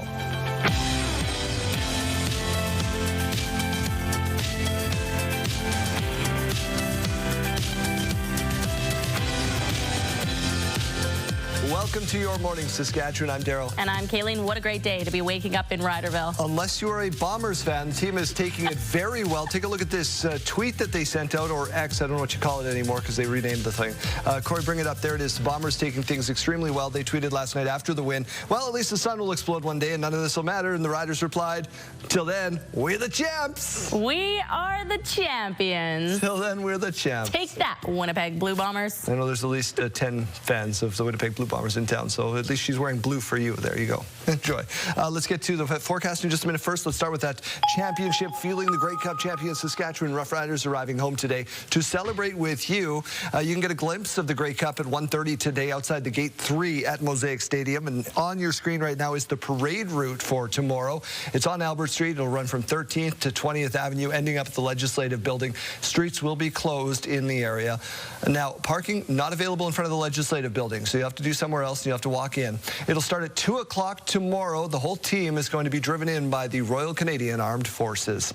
As after 12 long years, the Saskatchewan Roughriders are Grey Cup champions. Donovan Mace was in the locker room after the game. Last play. It is SR time in 2025. Needs a touchdown. Heaving it down the field. Into the end zone. Deflected, and it falls to the field. And Gray has just turned green and white. The Saskatchewan Roughriders Grey Cup champions for the first time since 2013. We say it fast enough, it's our time. So we need to get some t-shirts printed up that says that's our time. And it was our time, and I was glad we were able to come through. We knew that we were able to retain a bunch of guys and keep the core. Going into year 2 as a group, there's no reason why we shouldn't be here tonight. And then here we are. Harris, and he gets it underneath Ellis, and afterwards rounds the corner. Trevor Harris winning his first Grey Cup as a starting quarterback in the CFL, being named the game's most outstanding player. I feel like I'm just getting started to be in a way, but just couldn't be more grateful to do it with this group of guys. 3 receivers out to the right. Harris looking that way. It's complete. It's Ellis inside the 20. While Samuel Ellis voted most outstanding Canadian. It just had to happen against them. It was definitely motivation, and we made it happen. Everybody in the organization made it happen. Offensive coordinator Mark Mueller, along with 6 players on this championship team, are locally grown. Born and raised in Saskatchewan, now lifting the cup in the green and white they grew up loving. It means so much to me because my family can be a part of it. They're a huge part of it. And I'm just so that this group has been special since we got here. Having the province behind us, so to be able to bring that back to them is something we're super excited about. We brought it home. We brought it home, Rider Nation. Couldn't be more happy. Rider Nation deserves this. It's been way too long. And the Grey Cup returning to Rider Nation. I'm so happy for the province. I'm happy for Rider Nation, everybody back home. I can't wait to come and celebrate with everybody. We really appreciate Rider Nation, man. They stuck with us through and through. We love you, Rider Nation. Let's go, man. Come on. The confetti now settled. The celebration just beginning. What does that feel like? And it feels just like that. Unbelievable. Unbelievable, baby. Donovan May, CTV News, Winnipeg. Everybody, literally. The long wait to celebrate a CFL championship once again in Saskatchewan is now over. Here's a look at last night. Fans cheering on the team's win. This is at the Italian club, celebrating and embracing when the Riders went on to that victory, the first since 2013, as you know. Then it was party time as Rider Nation hit the Green Mile, shutting down a section of Albert Street to celebrate the big win. Feels great, man. Oh, my God. 12 years running since 2013. We won, baby! We trusted that our guys Trevor Harris. Yeah, Corey Mace. We had trust in our boys, and they got it done. Fans will get to pack the Green Mile once more. The parade, of course, as we mentioned off the top, is scheduled for Tuesday afternoon.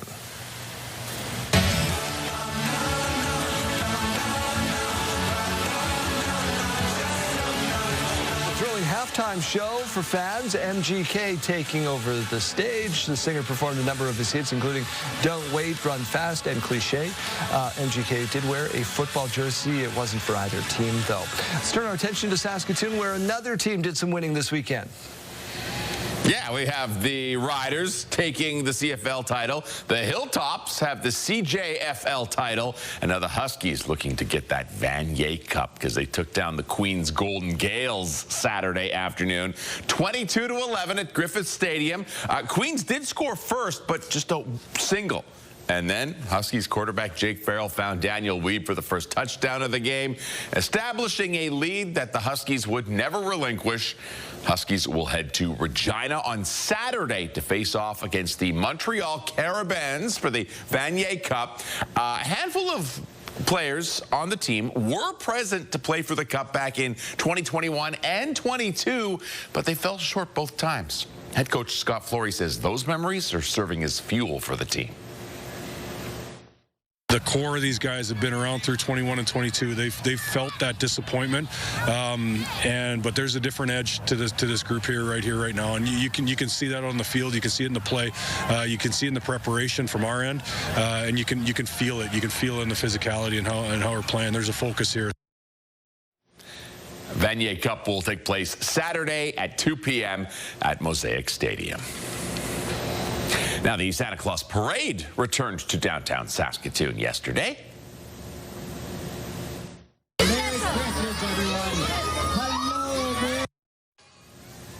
This year marks the 34th Santa Claus Parade. Streets of downtown were lined with families eager to enjoy some Christmas cheer.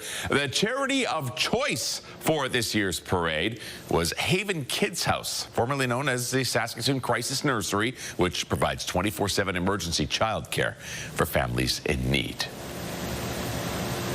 We had a great time walking that route yesterday. So many people. Daryl, how were things in the Regina version of the parade? Well, I got to file a complaint with promotions because we didn't get enough candy canes, that's for sure. It was sure busy on Albert Street. Here's a look. There's Santa Claus. It is busy yesterday, coming to town. All kinds of floats along the parade route. 60 organizations taking part. 39th annual Christmas parade. And for the last 7 years, Wheaton Kia has put it all together for us. Now, October home sales were down in October with prices falling as well. The Canadian Real Estate Association says the number of residential properties that changed hands was down by 4.3% from October 2024. The national average sale price was also down by just over 1% as well. On a month-over-month basis, home sales rose just under 1%, the sixth increase in the last 7 months. The CREA predicts housing market across the country are going to become a little more active heading into the next year, with interest rates in what it calls almost stimulative territory. Canada's inflation rate cooled slightly in October, dropping 2.25% from 2.4% in October. Statistics Canada says falling gas prices and slower growth in grocery prices helped fuel that decline. They contrasted with the higher prices for cellular service and home and auto insurance. The Bank of Canada has cited stable inflation as one of the main reasons for signaling a halt to rate cuts last month.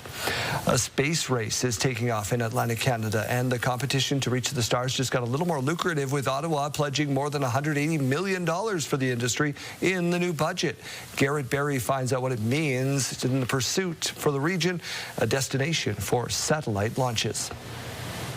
Canada's space race, where companies like Nordspace are facing off to become the commercial hub for rocket launches and satellite deployments, is about to get a major funding injection. It's going to be a catalyst. It's going to be an accelerant. $60 million in cash from Ottawa is set to flow to this industry each year for the next 3 years at least, if Mark Carney's first budget passes in the House of Commons. So to see it be called out so specifically in the Canadian budget is a huge vote of confidence, not just for companies and initiatives like ours, but for the Canadian public, that sovereignty in space is being prioritized for the first time. Federal officials haven't said much about where this money will go, but the goal is to create a totally Canadian solution to get satellites up in the air. The geopolitics have really changed the game for Canada in the last year or so. U.S. President Donald Trump's musings about making Canada the 51st state seem to have boosted the desire to become self-reliant. Canadians in a day-in and day-out basis need banking, and they have cell phones and global broadband and all these kinds of things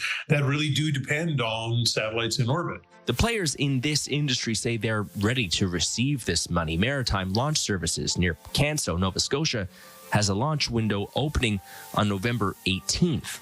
They'll attempt to send a Dutch rocket 100 kilometers into space on their launch pad. The next step in the puzzle, the big gap for me, isn't really about the spaceports. It's really about the launchers themselves and whether they're ready to fly and get their payloads delivered into orbit. And that's not a small task. Nordspace CEO Rahul Goyal says he understands the federal government wants this problem solved by 2028. Garrett Berry, CTV News, St. John's. Well, the western United States saw a major storm over the weekend with torrential rain and flooding, with way more on the way. Trevor Alt reports. This morning, at least 3 people killed by heavy rainstorms up and down California. This road has just been crazy for the past 2 hours. Dozens evacuated from their cars after a mudslide near Palm Springs.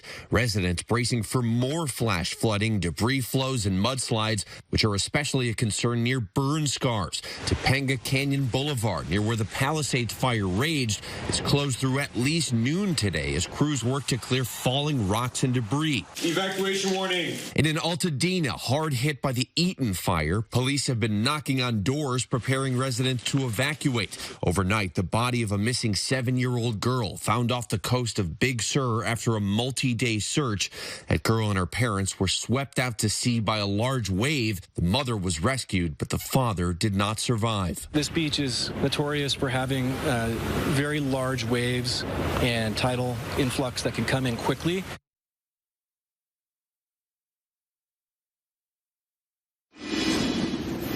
So they're dealing with all kinds of conditions there, but we have some beautiful pictures in our skies. Yeah, well, I actually just went outside about 3 minutes ago, and I took this picture outside the CTV station. The sun is coming up. It's looking really beautiful. Now is the time. Go outside, take a little time for your morning to just appreciate these beautiful skies in Saskatchewan. Now, as we take a look outside through the sky cam, not looking quite as beautiful this morning. The sky isn't, or the camera rather, isn't pointed towards that sunrise there. But we are seeing some okay temperatures. We're at -1 right now in Regina with that cloud cover and winds coming in at 30 kilometers per hour right now. In Saskatoon, 0 degrees. We have been seeing just a little bit of precipitation in the area this morning. That's going to be pushing off for the afternoon. We're going to be seeing a lot of cloud cover into the afternoon throughout the central zones. And then into the evening hours, we are going to be seeing some more of that rain.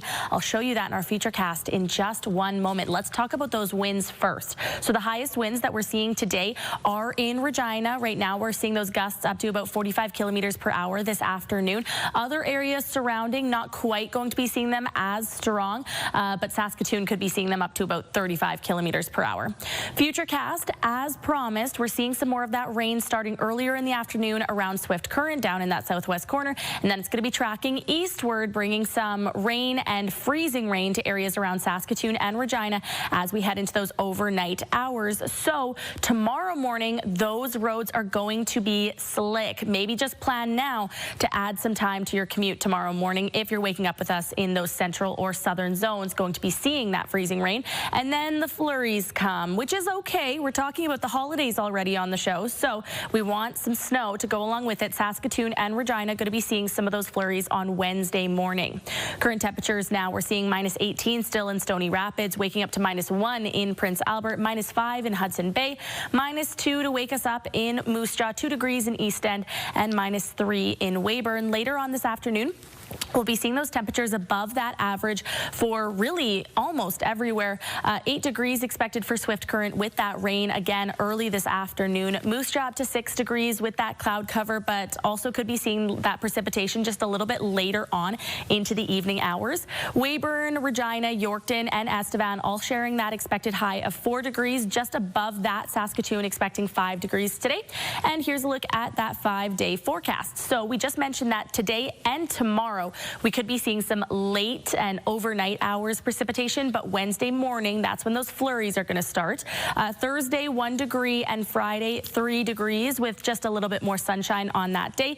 In Saskatoon, 5 degrees today, 3 degrees tomorrow with that cloud cover, 1 degree on Wednesday with those flurries, 1 degree on Thursday, mix of sun and cloud, and 3 degrees on Friday.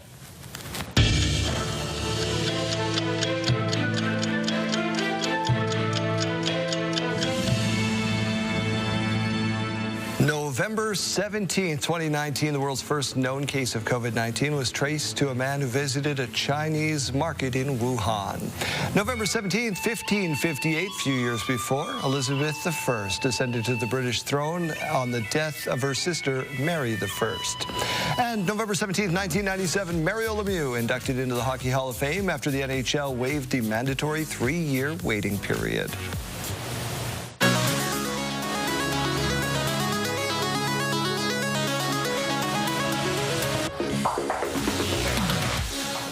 In case you missed it, Sarah Jessica Parker will be given a special honor at this year's Golden Globe Awards.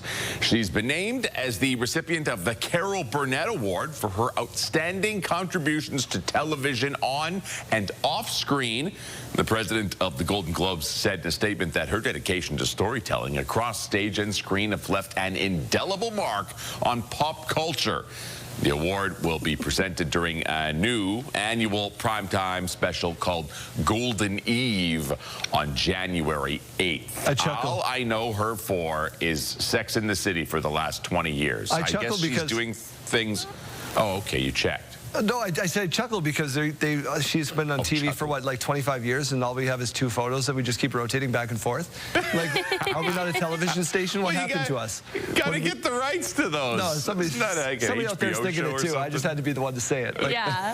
Come on now. And also, one of those photos beautiful, but the other one, we're doing her dirty a little bit. There's one of those photos. But she's a beautiful woman, and I agree with what we just said, how she's left a lasting mark on the industry. So she's an amazing actress. Which is why I thought we should do more than 2 photos. Question of the day, something you make from scratch. Are anybody out there making anything? Yeah, you know what? At this very moment, as we speak, Leslie is making fry bread. You can't buy that. You got to make it from scratch.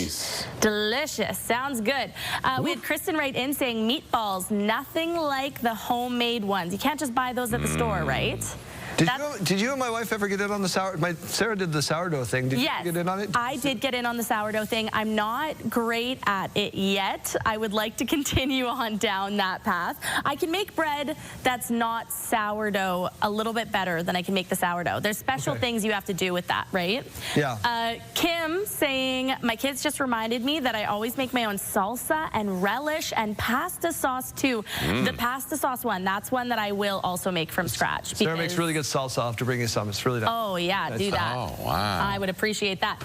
We also had homemade egg noodles for chicken soup, lots of baked treats. We also had those pecan cinnamon rolls. Again, the best ratio of icing there. Delicious. And Michelle saying you got to make the burgers from scratch. Thank you so much for your answers for today's question of the day.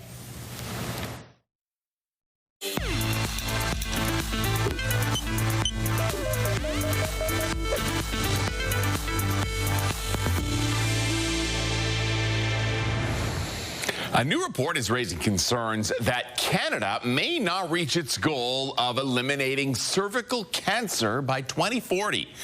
Data from the Canadian Cancer Statistics Advisory Committee shows a concerning plateau of cervical cancer rates, a signal that the country is moving in the wrong direction. The World Health Organization set a global goal in 2018 of virtually eliminating the cancer to fewer than 4 cases diagnosed per 100,000 females. Cervical cancer rates steadily declined between 1984 and 2005, but the trend has fluctuated since then. Tech giants are in a fierce race to create the most innovative chatbot. But caught in the middle are its users, claiming mental distress and delusion, even suicide. CTV's Camille Caramelli with one Ontario man's warning and lawsuit.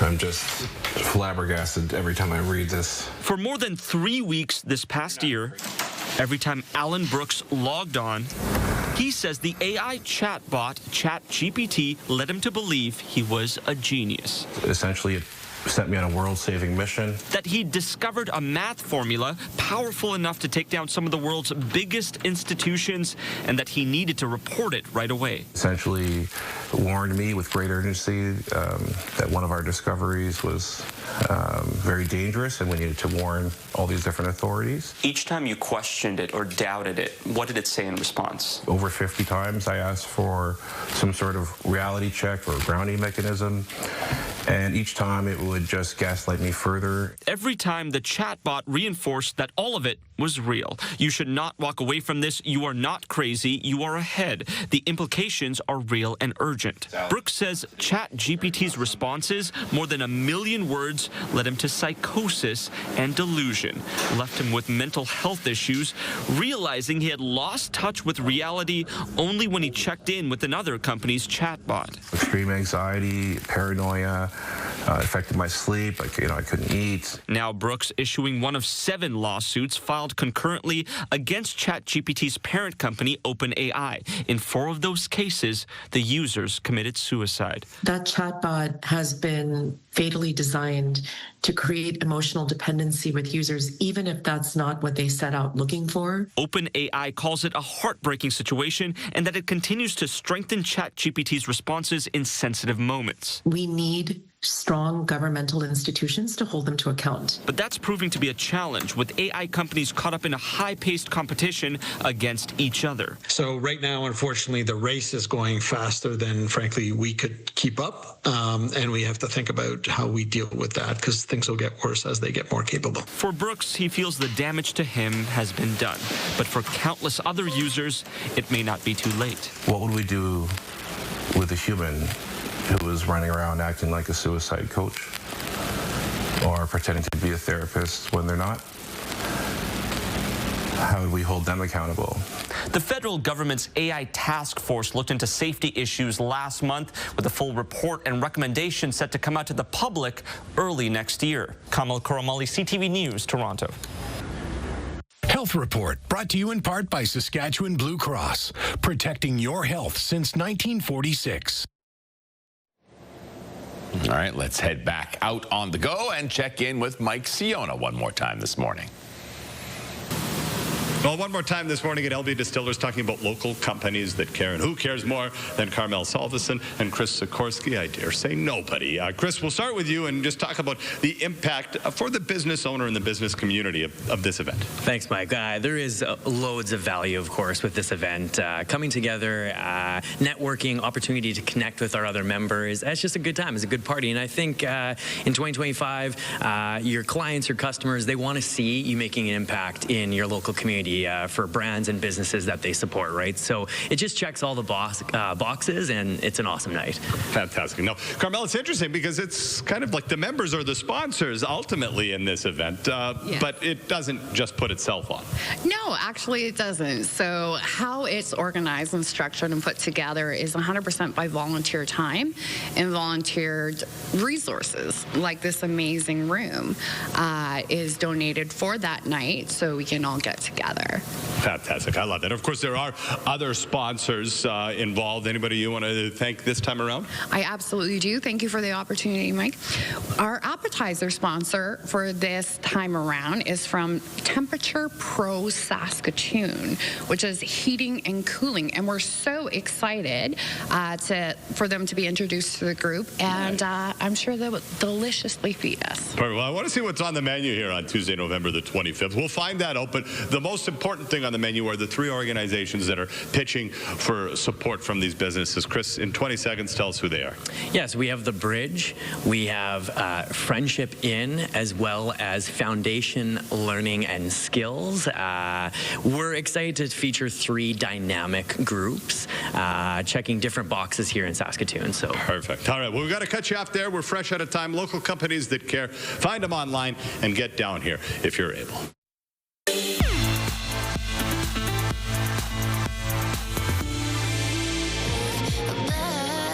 But I keep coming back like a revolving door. Said I don't want you less, but I just want you more. So I keep coming back. We dreaming hard, we came so far now. I believe we're going up and down.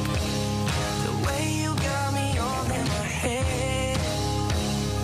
Think I'd rather you in my bed.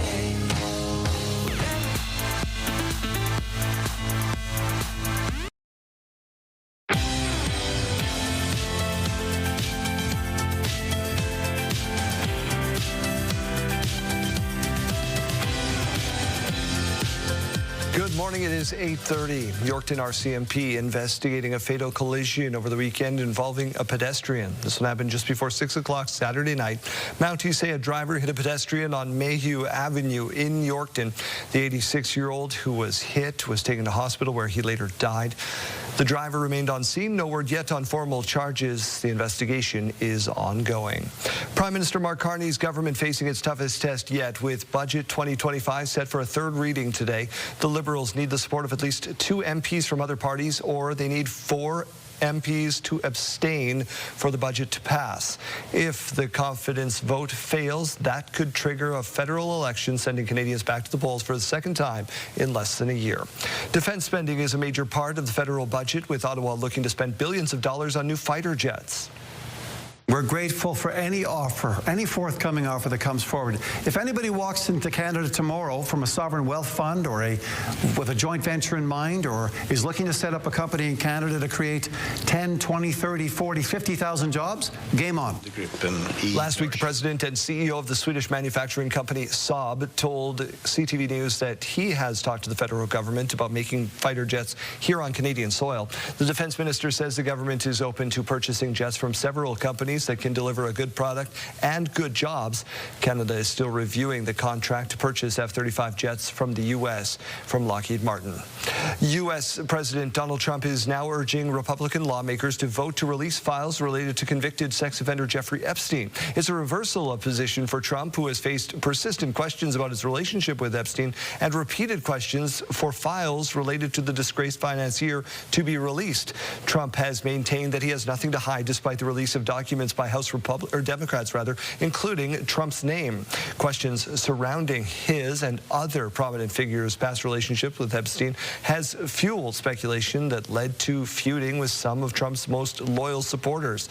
Several Republicans have signaled they're now willing to break ranks to vote in favor of a bill that would compel the U.S. government to publish all of the documents on Epstein and the criminal investigations into him that it holds. The United Nations Security Council will vote on a U.S.-drafted peace plan that opens the door to a possibility of a future Palestinian state tomorrow. But today, Israeli Prime Minister Benjamin Netanyahu reiterated his pledge to oppose any attempt to establish an independent state.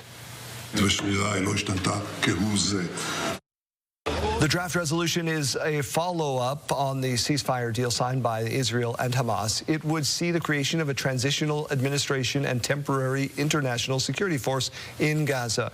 The latest version of the resolution creates a pathway for a Palestinian state. Netanyahu wants the wording changed, saying it would reward Hamas and be a threat to Israel. Students in Cupar are putting their building skills to good use by helping out the snowmobile community in their local area with a shelter shed. Damian Smith shows us the final product. The snowmobiling community in the Cupar area will have one more shelter to warm up in this winter, thanks to students from Cupar School. They stop to warm up. We have stoves inside, and we usually have barbecues outside. They can have wiener roasts. They can have, stop, get off their snow machines and have a rest.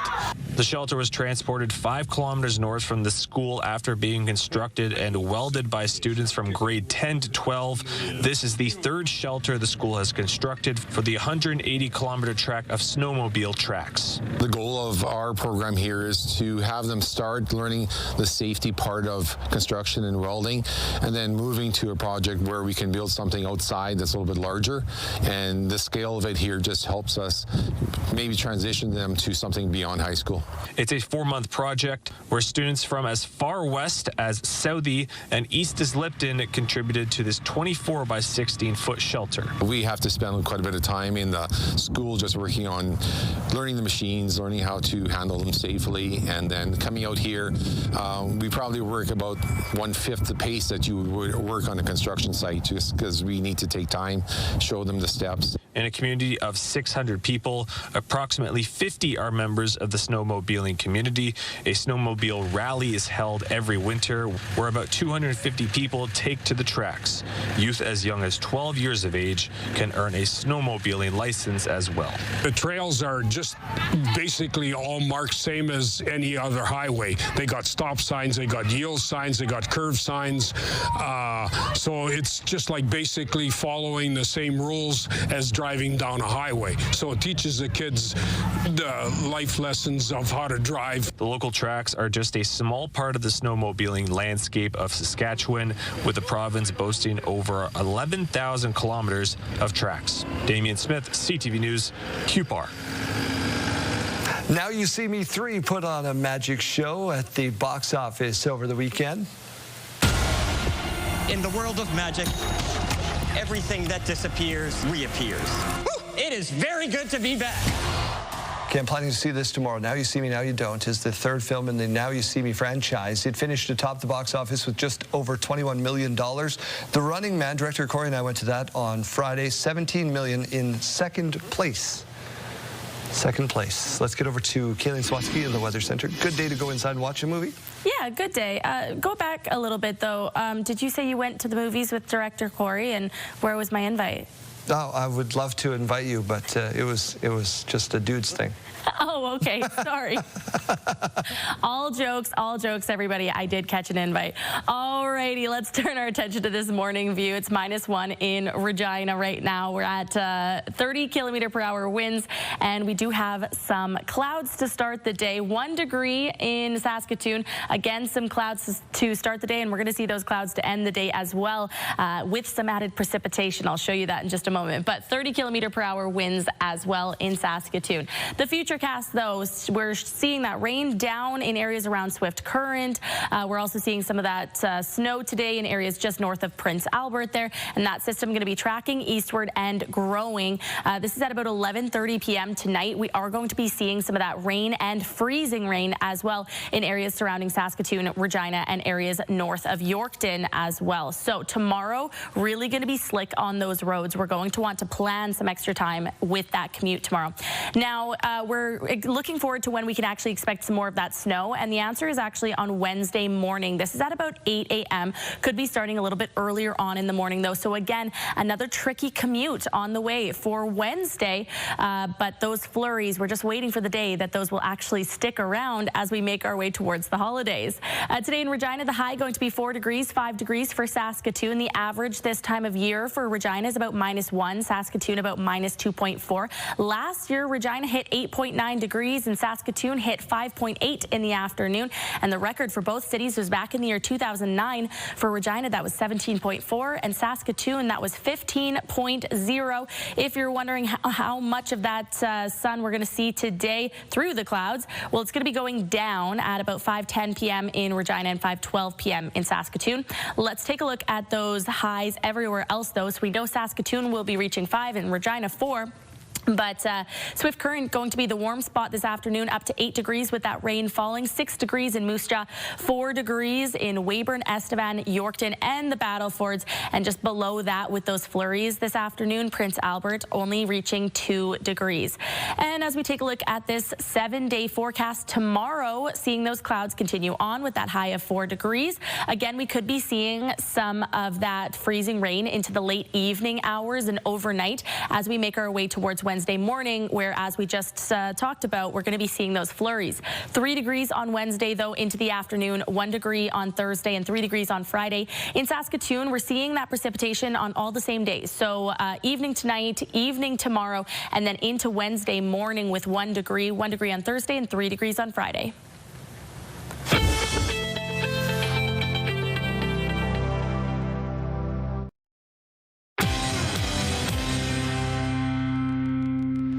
This morning, we're taking a trip around the world via our taste buds. The holidays are the best time to indulge in sweet treats and drinks, and travel expert Jennifer Weatherhead Harrington is here to give us some tips. Good morning. Hi, thanks for having me. Well, thanks for your time. Let's start with telling us about that one-stop shop for traveling the world through food. Yeah, so that one-stop shop is HomeSense. And I love HomeSense because you can truly travel around the world just through their food and drink section. So they have gift baskets, they have flavored coffees, hot chocolates, little tea gift sets. They have chocolates from Italy, Switzerland, Belgium. They have biscuits from the UK. So you can really travel around the world. Perfect hostess gifts as well. They even have charcuterie boards and serving trays. Hostess gifts, office gifts, even a little Christmas festive gift for yourself at HomeSense.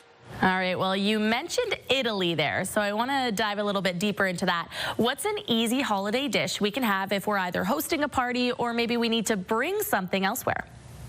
Yeah, so we're going to go to Italy and go to Prosciutto di Parma because it is a great way to elevate your holiday hosting activity. So when it comes to Prosciutto di Parma, you want to look for the authentic stuff. So you want to make sure it's 100% natural, no nitrates or nitrites. It's free from preservatives, hormones. It's just pork and salt done in this ancient curing process. You want to look for a special label on the package. It's protected designation origin. It will let you know it's the real deal. When it comes to your holiday planning and nibbles, you can do some crostini with some goat cheese, tomato, half a slice of prosciutto di Parma, some basil. You can also do a sweet and savory one with some ricotta, fig jam, and again, half a slice of prosciutto di Parma. Perfect way to do some holiday entertaining and the perfect hostess gift too. Absolutely. That looks delicious. You're making me hungry over here, Jen. What if we want to add in a little bit of the tropics? Yeah, so we're going to do some Caribbean-inspired holiday drinks with Bacardi. I always think of Bacardi when it comes to the holidays and festive drinks. I love Bacardi Ocho. It's aged for 8 years. It's a nice spiced rum. We're going to do the Bacardi Ocho Coquito. It's 1 ounce each of evaporated milk, condensed milk, coconut cream, coconut milk, and then 2 ounces of the Bacardi Ocho. And that gives you that kind of festive pina colada vibe. You add a little cinnamon on there. Bacardi's just so great. It's been going on since 1862, passed down through 7 generations of the same family in the Caribbean. So you know you're getting really quality stuff. This drink is so perfect to have at a holiday party, but also to just cozy up on your couch or by a fireplace. It's just so delicious. Jennifer Weatherhead Harrington taking our taste buds around the world this morning. Thank you so much for your time. Thanks for having me.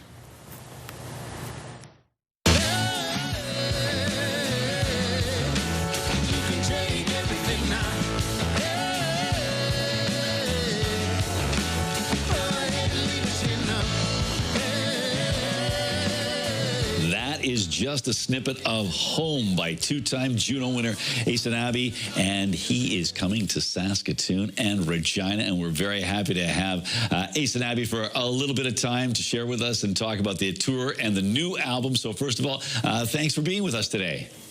Hey, thanks so much for having me. Happy to be here. And thank you for all your hard work back in the day, because I understand you used to work for CTV.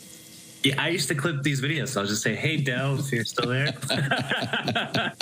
So we'll talk about the new album in just a little bit here, but what made you leave the lucrative world of television broadcasting to go into, you know, what is also a pretty hectic world and not necessarily stable, the lively arts and recording music?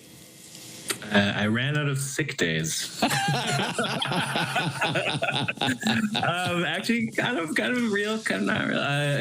Yeah. You know, I've been working on this record. I had signed this record deal. I had an agent. I had a management team at that point. So I was doing like working in journalism and music for 1 year, full time for both. And I think it just came to a point where I was like, all right, like I need to choose one. So took a kind of I wouldn't say it was a complete leap of faith. I had all these people supporting me and on my team, so that's what had pushed me, I guess. And was winning 2 Junos, I believe, in the same year, one for Songwriter of the Year, one for Alternative Album of the Year. Did that instantly open doors for you, or even then do you still have to get out there and knock on doors and get people to listen to your music and play your music? I think it definitely opened up some doors. You know, I think people will kind of look twice, be like, oh, Juno winner, what's that mean? And it even kind of took me a second to kind of like reflect on that too, because like Songwriter of the Year, I remember for a while it kind of like messed up my songwriting a little bit. I was like, oh, Juno winner of the year wouldn't write that. But you look at the people who won that, you know, it's a very small group of people like Leonard Cohen, Gord Downie, Alanis Morissette, The Weeknd, Shawn Mendes, and now I get to be a part of that little club, and it's quite an honor. Congratulations on the new album, and safe travels on the road once again. Ace and Abby will be in Saskatoon on Saturday, November 22nd at the Capitol Music Club. He'll also be in Regina at the Exchange on November 24th. Thank you so much. As I say, safe travels, and we look forward to having you here in Saskatchewan. I look forward to coming there, and I'm gonna make it. I'm knocking on wood. Last time we tried to get up there, we got stopped by a blizzard where you couldn't see 5 feet in front of you, but we are going to get there this time. And there we go. Sounds good. All right, we'll see you then. See you then.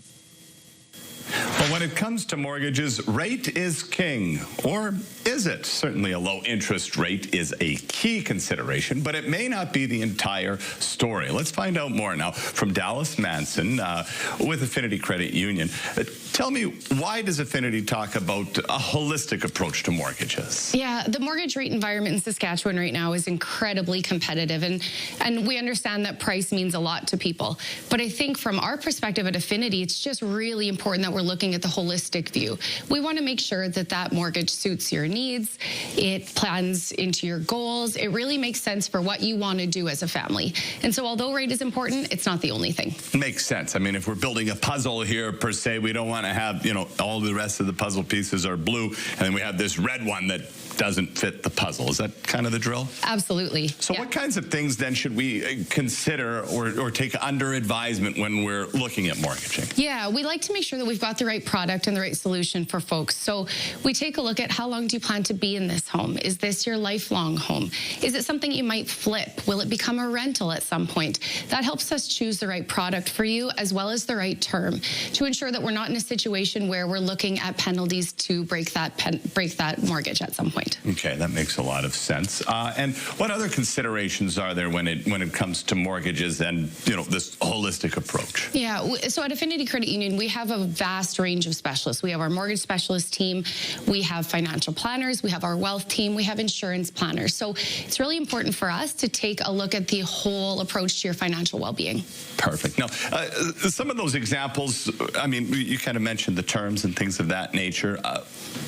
When might it be maybe smarter for somebody to take a shorter term or a longer term? I mean, those are kind of the concerns that we're thinking of, so that we're eliminating maybe breakage fees or things like that? Absolutely, yes. So if this is your lifelong home or a home that you plan to keep for a great length of time, we really like to make sure that you're in the appropriate product. We look at the best rate, we look at prepayment features, we look at your ability to double up that payment should you wish, we look at the ability to maybe port to a new property should your mind change halfway through that term.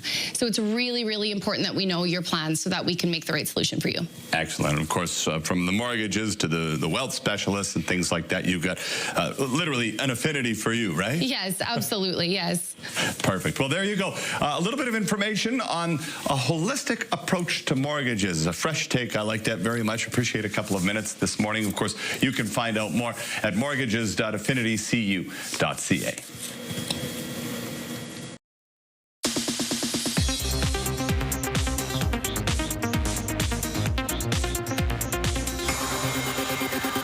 Really had to be about relatable people that you would invest in and care about their journey.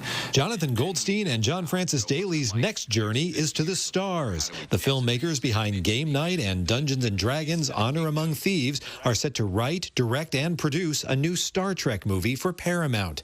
It's been nearly a decade since the last big-screen Trek film. I can't honestly honestly believe I'm getting honored for something that I really love to do. It's like getting a trophy for eating cupcakes and petting dogs.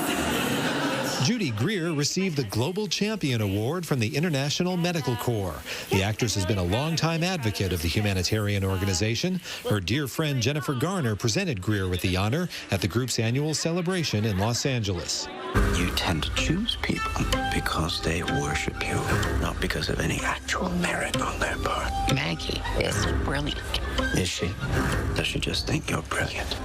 The Gotham Awards think After the Hunt is brilliant. Director Luca Guadagnino and star Julia Roberts are set to receive the 2025 Gotham Awards Visionary Tribute for the film.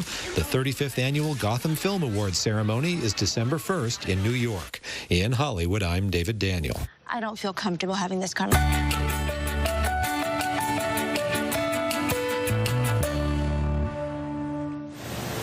One first grade teacher is using Bill Withers' Lovely Day and many other vintage songs to make it a lovely day for his students every day. Yeah, you never really know how kids these days are going to respond to the things that you loved growing up. But as one teacher in Indiana is learning, the good stuff is timeless. Here's ABC's Danny New.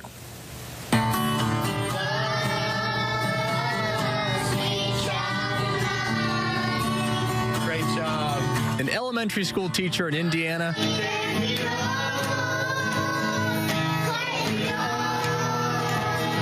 picking up millions of views online for showing his students the classics. Do you feel like school will rock a little bit? I lean into it. Matt Hart here has spent the past 2.5 years giving his students at Hebron Elementary School a little music project each week. I grab my guitar and just on a Monday, I would say, okay, this is what we're going to be working on. And has been surprised to hear how much they have taken to the songs he grew up loving. Now Matt says he has had a whole new tool in the classroom.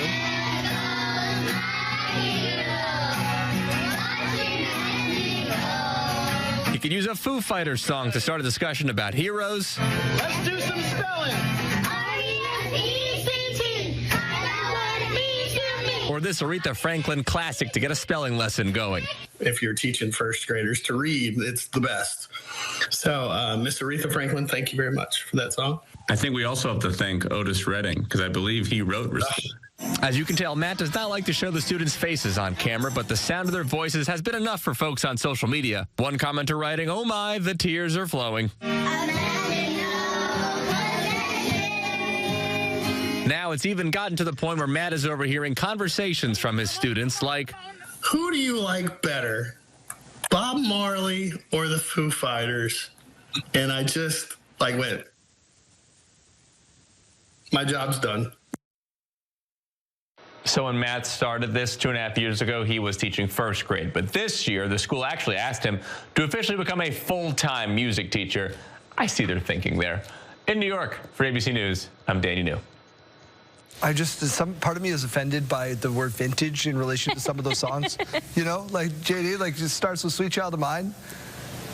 Well, yeah. I mean, that song's, what, 30 years old now or more? I guess. So, yeah, vintage. Still. They're becoming vintage. Time just keeps passing. So am I, apparently. Let's get to your sidebar.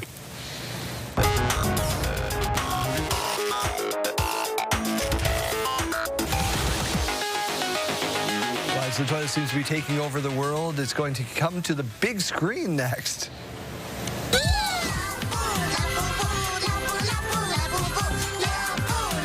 Labubu's. Ever heard of them? The Hollywood Reporter. There's a movie in the early stages of development over at Sony. We are lacking details of plot at this point. Sony hasn't commented. However, they're suggesting they haven't decided whether the movie will be live action or animation. So those terrifying creatures coming to your screen. I'm begging Labubu's to go out of fashion before my daughter can verbalize what she wants. Ooh, I do Christmas not want... is coming. Christmas is coming. Jeremy, let's all buy Sadie Labubu's. We'll pitch in. Let's all, each of us will buy our favorite Labubu. Excellent. And then we need to stagger them. So one shows up Monday, one shows up Tuesday. How great would that be? It'll be the 12 Labubus of Christmas. It'll be the unboxing of the Labubus. Personally, I think that's a horrifying idea. We'll launch a Your Morning TikTok, and we'll just go viral with Sadie opening Labubu. Oh, man. You like it a little. There's a little magic to that. I don't want a Labubu in my home. Yeah. I don't want it. You know what she'll do, though? Then she'll take them, she'll hide them in our cars, in our lockers. Oh, yes. Everywhere. We'll find I'm going to text your wife, and I'm going to say, hey, I need access to your house so I can go hide these in every crevice. She needs less access to my wife. Paris proved its name as the City of Lights as the French capital switched on its Christmas displays. Oh, wow.